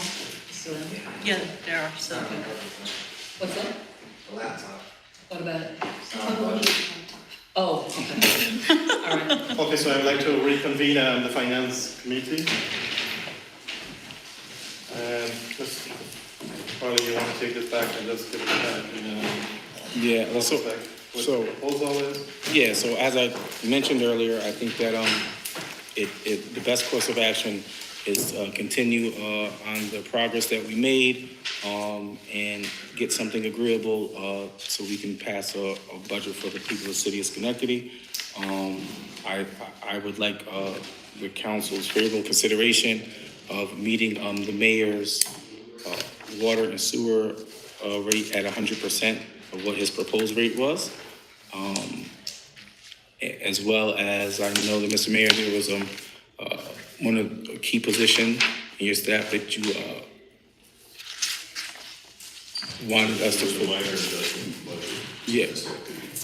I Very. can't hear you. There's a minor adjustment from the council's perspective, and I just asked that that be put back to my recommendation. Can you tell us what the minor adjustment is? $2,000. So it's a position in your office? Correct. Yeah. So I would ask the council to consider that as well. And also, I'd like the council to consider putting back a job, one of the positions to our code enforcement, because we know that we need to do some work around that area with our code enforcement as we're trying to work to strengthen the code enforcement here, knowing that we just unfortunately lost somebody out of that department. We want to make sure that we have enough opportunity for people to apply, and so I think that that would be a good course of action as well. Just before I just want to make sure that we get the notes right. So you're asking now, you're changing your previous proposal to say water is 100%, sewer is 100%, the waste at 50%. 100% of the mayor's proposed budget For water and for sewer. water and sewer. For water and sewer. 50% for waste residential. Yes. And you're sticking with this. 75%. He's changing it back to 100% instead of For the waste. 75%. For waste. Waste. I thought you said, did you say That's not what 50 you or said I'm writing it down? 50 or? No, 50, so. I said, originally I said 50%. Mr. Mayor, did you think that, I thought we were at 75 for that. I think that, interesting how when you think, you never think in the way that goes this way, right? But, again, I don't think that that's, going to be a deal breaker for me. I think that, I'd ask the council to consider that as well. And the very minor budget adjustment for staff in the mayor's office, and I think that if we can get there, then we can get it done. Well, I ask also the assistant corporation counsel go back if they need that in code enforcement to do some of the revenue generation. And beyond, Mr. Farley, I appreciate his dialogue and thoughts on this, is then we put on the ballot in November an amendment to the charter, take it to the voters and say that if a budget is not reached by November 1st, the mayor's budget is adopted. There's other versions where it says it goes back to the prior year budget or some scenario, which I'm open to the wording on that, so it clears up, again, any question about what the process is and what the outcome is. So how many corporation counsel are there currently? How many assistant corporation are there currently? Positions. Now, I know they're not all people there, but positions.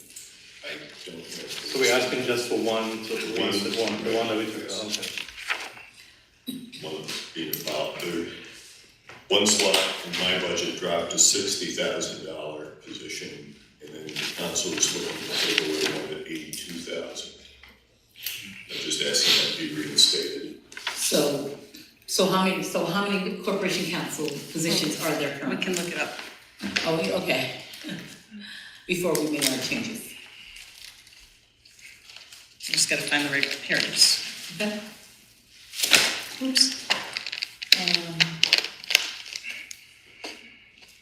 Looks like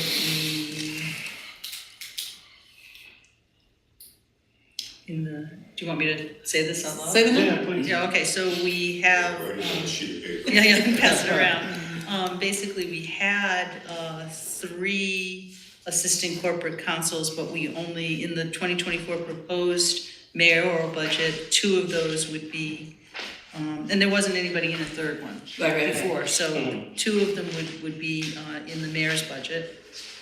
And So the did we council remove budget one? was removing 1, so we'd be coming back to 2. Gotcha. And it is true that position, I believe, in conversations I've had with the mayor, is really important in terms of some of the closings on property Well, sales. supporting code enforcement, supporting the residential component of the homes program, retail sales. Yeah, so it can help generate revenue. And also, so because we all know that Mr. Colden will not be with us at the beginning of the year, so. For adding. Yeah.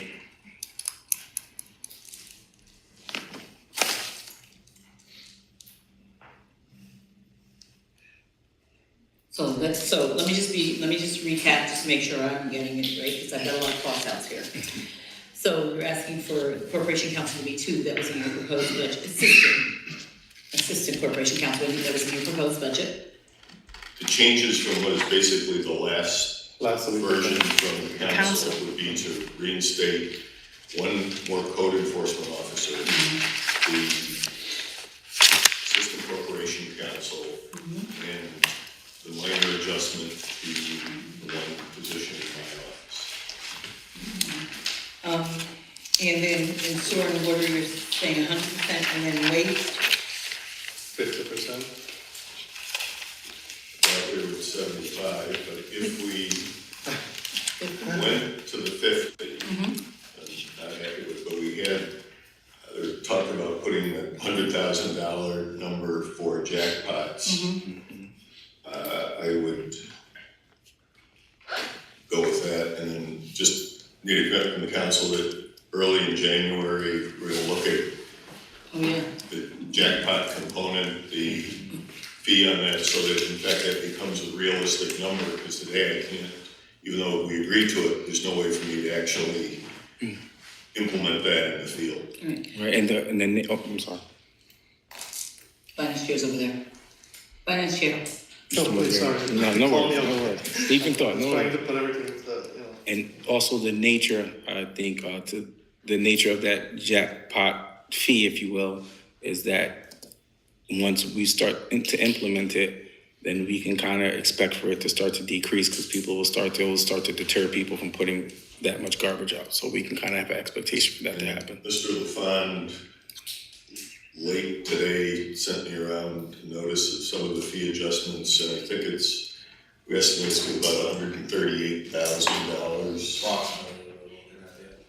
above what our assumptions were when I put the budget forth. So it's just costs are going up,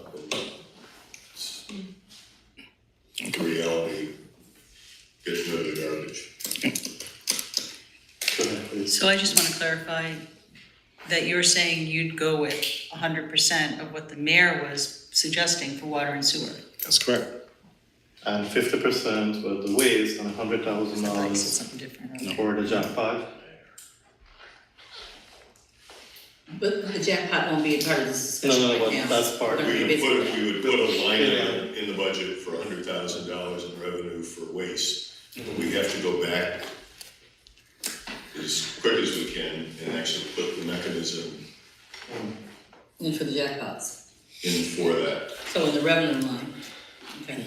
So. That's always nice. That's Mr. He's Go ahead, please. But so that still means this last dated 12/7, the last council budget was at 50% of the waste charges as projected by the mayor. So we would still be down $1.7 million in revenue if we went with 50% of the waste fee. But I think that was residential. That's residential. No, Yeah. was it commercial? No, the commercial. We didn't do anything with residential. No. Yeah, it was all commercial, yeah. I thought that the majority of the council was trying to reduce the mayoral request for refuse. This is my last copy. Yeah, no, go ahead, Mariana, I've been trying to put, yeah. Instead of the budget that the mayor proposed of $6,959,273, the council was proposing minus $1,732,990. No, it has to do with commercial. We didn't touch anything on residential for lease. Yeah, yeah. I thought you were cutting all three fees by 50% in what you were trying to project. So I miscommunicated then. Yeah. Could we ask our friend here to kind of give us the numbers, so therefore we're not. So this is the math I got, is 50% commercial. We didn't touch on residential. So this 50% that is proposed by Mr. Farley, is that new for residential, 50%, and 50% for commercial. That was already incorporated into these changes. So you have residential. Yes. And now we're proposing 50%, yes. And that is new. Ms. Patrick? That is completely new. Originally, Ms. Patrick, we said no increase for waste. That was There was our no original increase discussion. for That's been- residential. Any document you have in front of you show no increase for residential. 50%, but it was only for the commercial version. Yes. Not residential. So couldn't we get the numbers? So and then we can, no? And then we don't have to talk on this hypotheticals. Mr. Munavaran, so what's? Go ahead, please. No, I don't have a question. I just wanted, so if everybody understands the agreement, there's no more questions, at this point in time, we would have to have Mr. Buchman run those numbers and, yep, and, excuse me, bring that back to the Finance Committee. So, go ahead, please. Well, but except that there's still out there is the overtime for the police and fire. We haven't talked about that. I mean, I guess I understand what you're saying about the fees, so I guess, although I think I was operating under a different idea all the way through all of our weeks of discussions in terms of what you were suggesting with those fees. But I still would like to talk about the overtime for the police and the fire. I think there were, and then I want to go back and look at these positions as well, in terms of, I mean, there were, I don't know. There's still things that I was in disagreement with. I think my colleagues are as well, but I don't know. We haven't had that conversation, but. So I'm not ready to vote until we, look at this. So what happens tonight is it comes out of finance, so the Finance Committee will vote it out. Whatever we discussed tonight. I see, but I thought, and then we'd have to have a special meeting again to try to vote on the budget. We can't vote on the budget, in other words. No, we can't vote on it tonight. It has to be a special meeting. We have to Can't even do it. What I would suggest is people are in agreement with that general package, people aren't necessarily 100% happy, is that, Madam President, either you or one of the members of the council call for a special meeting on Thursday. We'll have the numbers worked up tomorrow morning, send out to the council. It doesn't have to go through the Finance Committee. It'll be one item on the agenda for Thursday for a vote on a new budget. So we will not have to pass this out of finance. If you're calling for a special meeting, We call for a special meeting. you don't have to have an item come out of the committee process. Okay. But the notice has to say. I'm sorry? But the notice has to say what the special meeting is for, which you've done before. Yes. Just a couple minutes, so, Barry. Walk this out.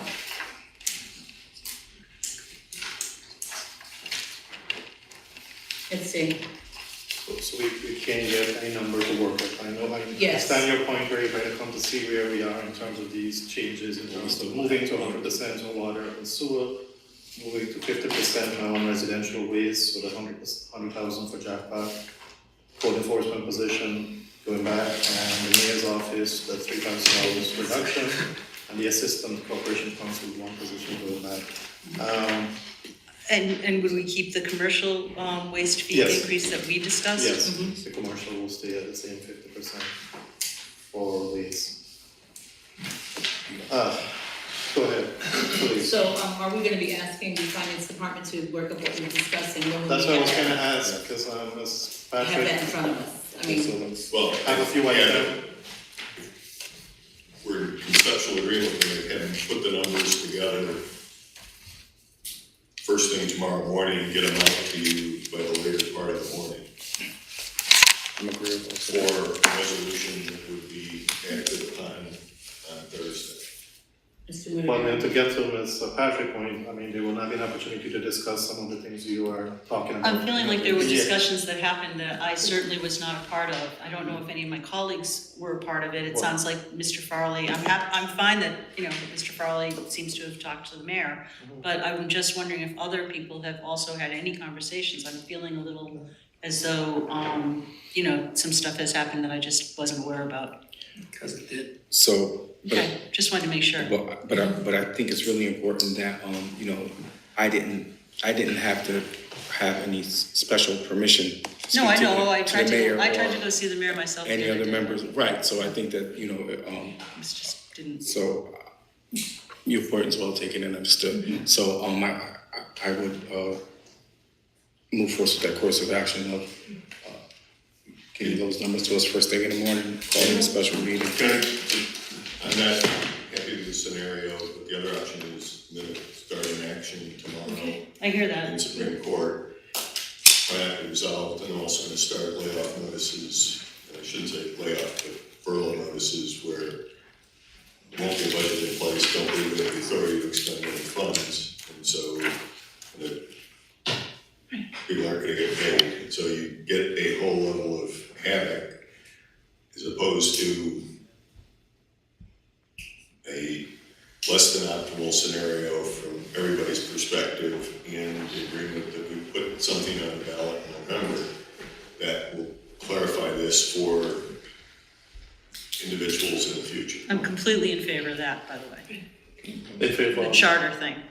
You have a We question wouldn't be in the on that? trouble we're in right now. Go ahead, please. And I'd like to know what everyone's opinion is on bringing back the police, refunding the police overtime, the police detective overtime, the fire department overtime, the additional jobs that were taken out of the budget, that we need to, if we rework numbers. It's not optimal.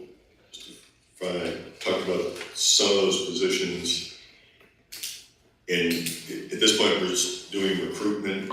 If during the course of the year, I have to come back to the council for the authority to fill those, I will do that. I just feel like we're being held hostage without, Yeah.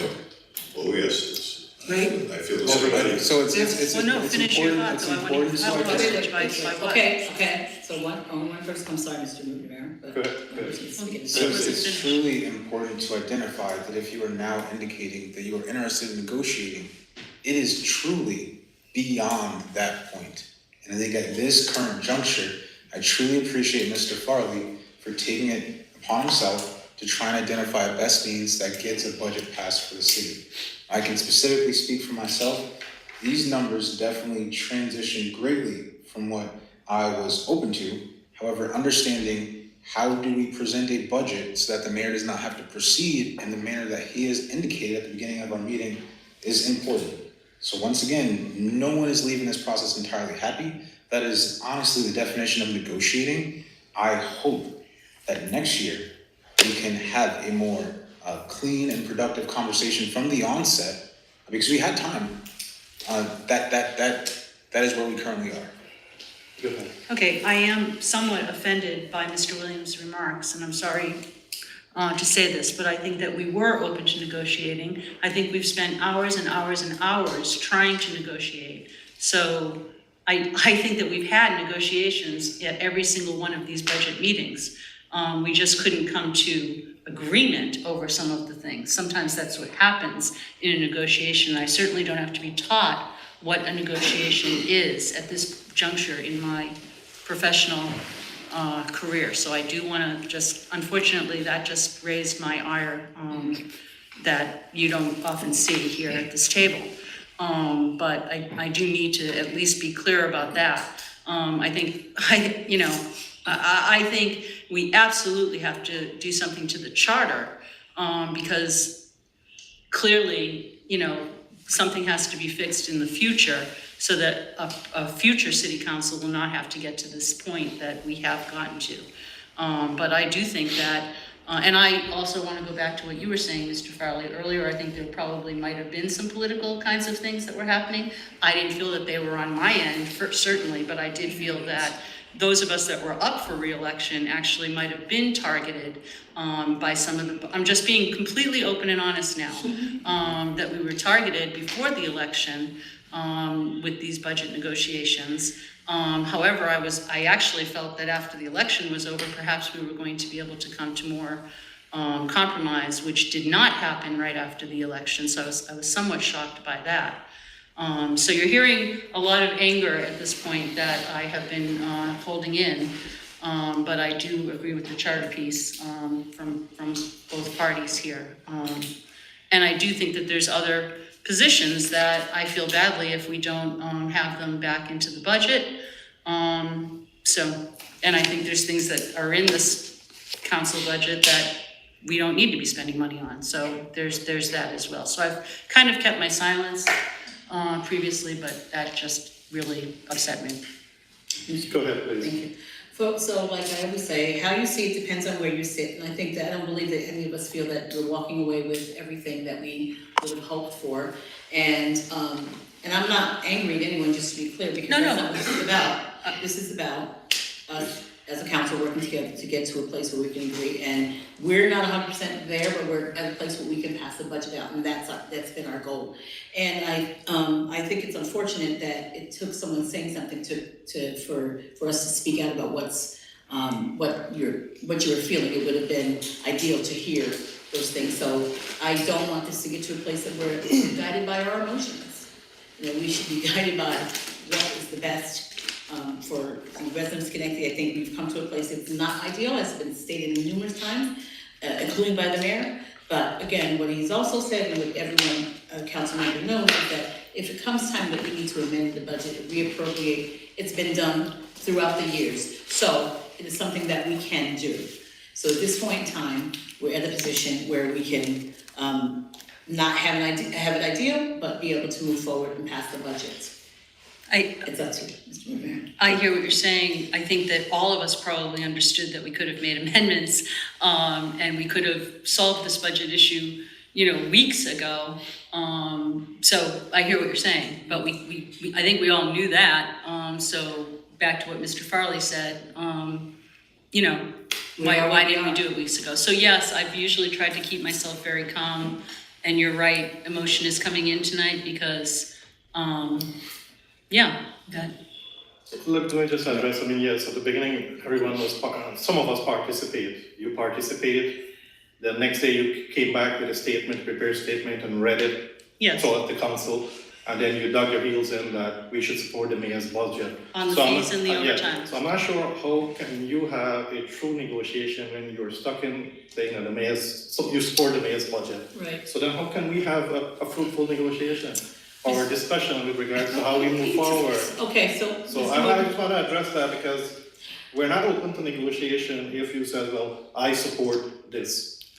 Well, I was trying to bring us, I will say in defense of myself, that I was trying to bring us to some conclusion. Because I remember all these things that's happened. So at this point, I think it's important that I'm not going to invalidate anyone's feelings at the table, okay? Mm-hmm. I think that we all care about our city greatly. And I think that, so when you care about something, and you love something, when you feel that something's happening that's not right, it can produce some emotion. So I'm not gonna validate anybody's experience. What I will say is that right now, the conversation is becoming a little circular, and we might start to try to relitigate things that have happened. And I think that the best course of action is to kind of be more mindful and be intentional about creating space for people to make sure that they're sharing their opinions and being heard moving forward. And at this point, I would really suggest that we move forward with some action. So the question is for the mayor. So the mayor, you're okay with the discussion proposal on the table, going 100% with your fees for water, sewer. 50% as the discussion with you, Mr. Hardy, for residential waste, $100,000 for the jackpot and the revenue line, and you're gonna do the in and out code position, the mayor's office, to fund that position back to wherever it was proposed from the mayor, and the assistant corporation counsel. I'm trying to make sure that. So anything on those numbers? I'm looking at just to make sure I have. I need to know too, ARPA, is there any ARPA gonna be used? No. No. So no ARPA? No? No. No. It's just based on information every day. I think we can make that work, and get the numbers, I'm not gonna ask Derek to put them together tonight, but to have it first, well, if you want it tonight, we'll bring it back. To have that in place, and then again, the understanding, I think we'll come together and be all semi-happy, or only slightly irritated. The real point of negotiation still becomes with the jackpot. It sounds like a simple thing, but the mechanics of determining how much we're gonna classify as a jackpot, how we do the accounting, how we do the billing, how we document that is not a simple process. And so it's gonna require everybody looking at it, keeping an open mind, working with the staff. There may be scenarios there where we could get more revenue out of those sites that generate more cost. And we all know it's out there. We have a great system, really a very efficient operation in terms of waste collection. But there are some people who drive a very small component of the cost, and there's other people who drive a much larger component of the cost. And how do we, again, allocate the fees to reflect that?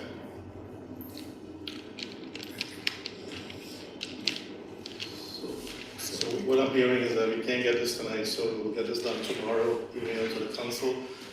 I'm still like, I understand your point where I'm thinking that we should still recess finance committee. So once we have these numbers, we can look at some of the other stuff. And if there's quotas there, It's the tax bills have to go out, there's some component of the charter, which when you post the tax, it only applies to the upcoming year. So I would, again, look for a Thursday meeting. Yes, that's one of the Thursday meetings. When you prepare the notice, you let me know, I'll have the police department deliver the notice. I just delivered. It's already somebody, yeah, we got it here already. Already handed them out. Oh. Yeah, so we're, I'm efficient. yeah, so We can lower that overtime budget in the police department. Well, we're getting drones, so that's gonna help tremendously. all right, let's not deviate, let's do today, this is serious business here. Please. So let's work those numbers up, get it back to us tomorrow, You get that by 11 o'clock. as early as you can, let's look at all these changes that was proposed. I just want to confirm with all the changes that you're discussing, 100% water and sewer, the managed proposed budget, 50% waste, you want to bring back a code enforcement officer, bring back the original salary of the mayor's position in his budget, add assistant corporation council back, no use of ARPA. Are there any changes in the council salaries? That's good, and just the waste is residential. We can leave the proposal with the numbers for the council salaries. Okay. Yeah. All right. I'm gonna support the pay increase. But so, okay, Go ahead, please. so now I'm really confused. So are we gonna come back on Thursday, but we're not gonna discuss this budget any longer? We're just gonna come back and vote It's a on council. whatever the numbers are coming in tomorrow to us? But that's what I was proposing, just so that I think that we should recess the finance committee just for the sake of, in case we need to meet, and be on the safe side. Because it sounds like, I mean, just hearing that, for example, it sounds like some of these other things are still gonna be part of the numbers that we're gonna see tomorrow. Right. Mr. Coleman? Well, that is part of the original change that remains. Yeah, so. The only changes we're making there is the code enforcement, the mayor's office change, and the assistant corporation council change in terms of positions. Mr. Coleman, have a question or a Go statement? ahead, please. During the city council meeting, presumably you'd be doing this on a roll call vote. Mhm. You'd have an opportunity to discuss items, so- during that special council meeting. Still vote against it. Right, Vote and you'll have against an it. opportunity to Doesn't have discuss to be whatever unanimous. you receive from the finance, department. And, that's your time to do it during that discussion period and hammer anything out and make any changes, through a motion, if necessary. So I can understand why you may feel a need to recess. When people get the numbers, when people look at it, now there still may be what I call nickel or dime adjustments. I'm open to those. Hope council members would keep an open mind to it. But the option is that the police department, fire department, that we're moving down a path of shutting the city down. And if I don't have an agreement tonight, I'm gonna start Supreme Court tomorrow, which is not going to happen overnight, even though it'll be an expedited case, but to litigate it. And the scenario of just putting it on the ballot in November is simpler and gives us something to work for. But we in all likelihood are gonna be back here next year talking about garbage fees. Because our costs are up and the reality's there, so it's. So I guess one more question, and this one would be for Corporation Council. So, special meeting, but then we have our Monday council meeting, and that's where basically, this budget doesn't have to pass unanimously, correct? What's the number of people? Four, okay. If I'm happy, it's four. Make sure you have 4 votes. And I don't believe you have a council meeting on Monday. They would have 4 votes. Tuesday. It's the day after Christmas. Christmas is Monday, we're not coming. I'm not voting for it.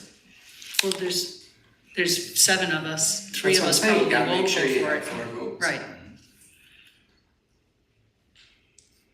Oh, go ahead, please. Yes, I wanted to be would sure we we be need able 5 to, because we had this circumstance of Mr. Palomini, would we be able to explain our vote when? You will explain, when there's good discussion, we'll discuss it, and then we'll go to voting. So you can take as long as your positions are right, read whatever it is you have, and then vote. Any discussion on section? Right. But we're still allowed to discuss it, to explain our vote when we vote. That's not in the charter. Mr. Golden, can you address that? I think, our code adopts the Robert's Rules of Order unless there's an exception, right? Right. So if there's nothing in our code that says what happens during a roll call vote, we fall back on Robert's Rules of Order. The council can suspend the rules. We have an agreement tonight that everybody can talk as long as they want. We routinely don't follow The Robert's problem, rules. no, but, well, we. All right, let's have a decorum, Yeah, please. so what Mr. Palomini wants is to not have this discussion, to wait until it's time to vote, Hopefully, we're moving toward a position So- that everybody will. So I'm requesting we go by what the code says, and we follow Robert's Rules of Order, and if we haven't, it's because we've been able to have these discussions in a very amicable way, and since we moved away from that, then we should be following Robert's Rules of Orders. And we're quickly returning to that. So let's go. So, Mr. Rivera, you wanna wrap this up? Well, then you can't just, going forward, you can't just sit there and say, we're gonna follow Robert's rules on this time, but this time we're not. No, that's not what's But going to happen. that's what's happened for years. Well, we're going to change that. That's all I'm saying. Okay, well, Go ahead, please. No, I was just looking for you to go ahead and wrap up so we can get to the business.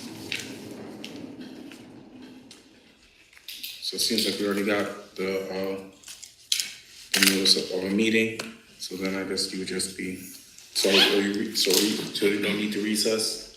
So then, we just need to adjourn according to, okay. I'm sorry. Yeah, no, that's my question, I'm just. Yeah, that's what I was thinking about, the Yeah. recess or adjourn. And we go straight to the special city council meeting and present the numbers at the council meeting next Thursday. And if there's any changes, we'll do amendments from the floor. So. Well, I'm gonna send out all the changes tomorrow. Yeah. So they have that. So if anybody has any questions when they see it, well, hopefully by consensus, we could agree.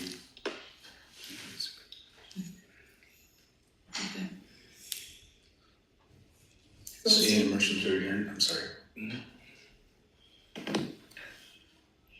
So we need a position in terms of who's gonna support, what is on the table right now, is that what it is? Well, I mean, that's what I'm trying to Is see. there getting at. conceptual support for that among the council as a whole? I would support it. Yes, I support it. No. I don't even know what I'm supporting. So until I see those numbers, until I see the numbers. I'm not in support of that. I think that's right. So.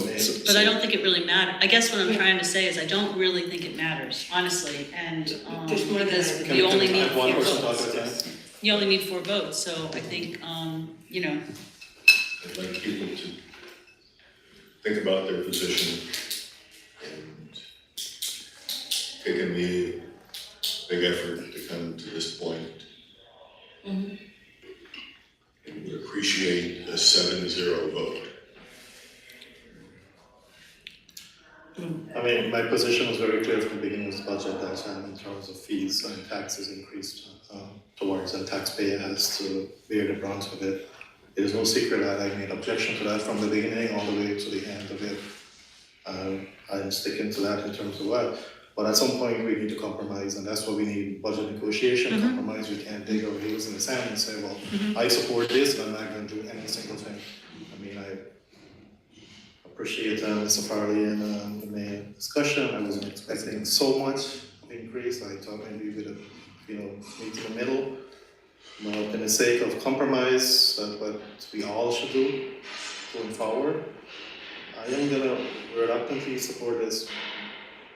I don't like it, but I have to support it so that we can move forward. I guess, I appreciate that we're keeping the fees, at least 2 of the 3 fees. Because, I can't tell you how many times I heard, well, we're gonna have to increase revenue. Well, the reality is that how you increase revenue in a municipality is through these fees. I've been maintaining right from the start that the fact that the council wouldn't raise the fees last year to what the mayor had and the finance commissioner had asked for is what put us behind the 8 ball in starting these negotiations this year. So I just want to be clear about that. But I also still feel that we're affecting public safety without reconsidering the overtime increases for the police and fire. I think, especially when I think about the reality of Chief Marino's budget, just in particular, I'll just throw out there that I know he gave us a very realistic figure.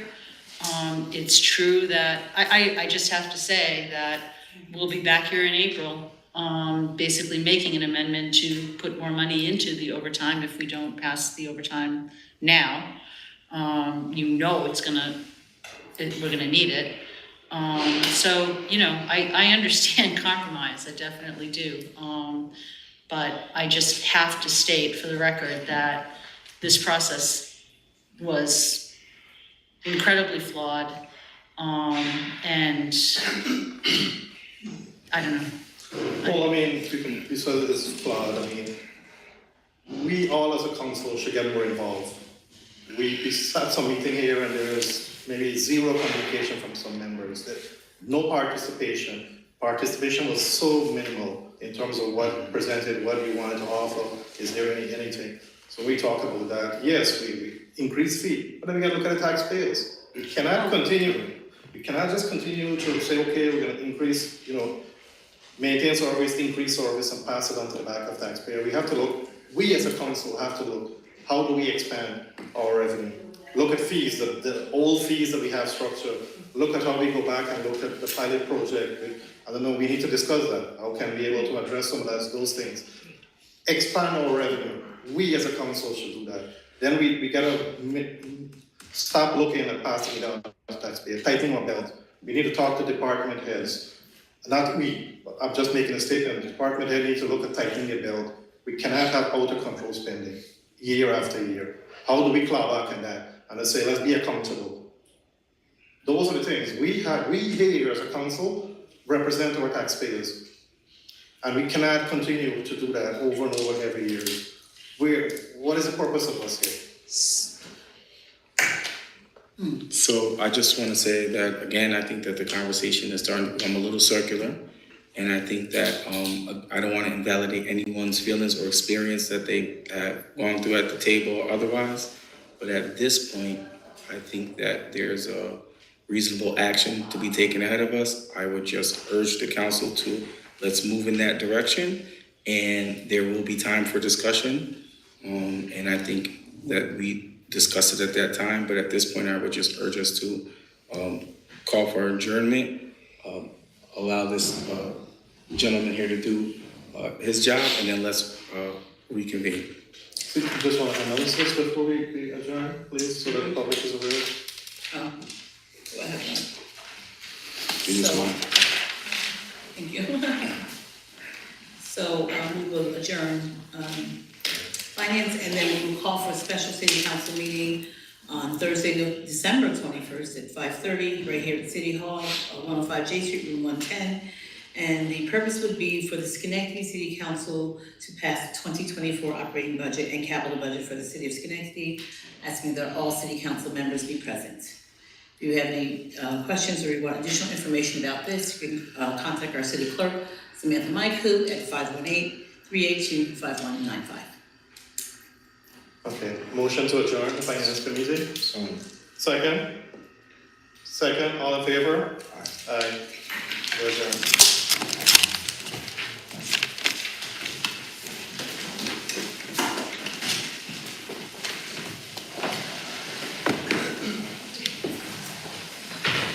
When you look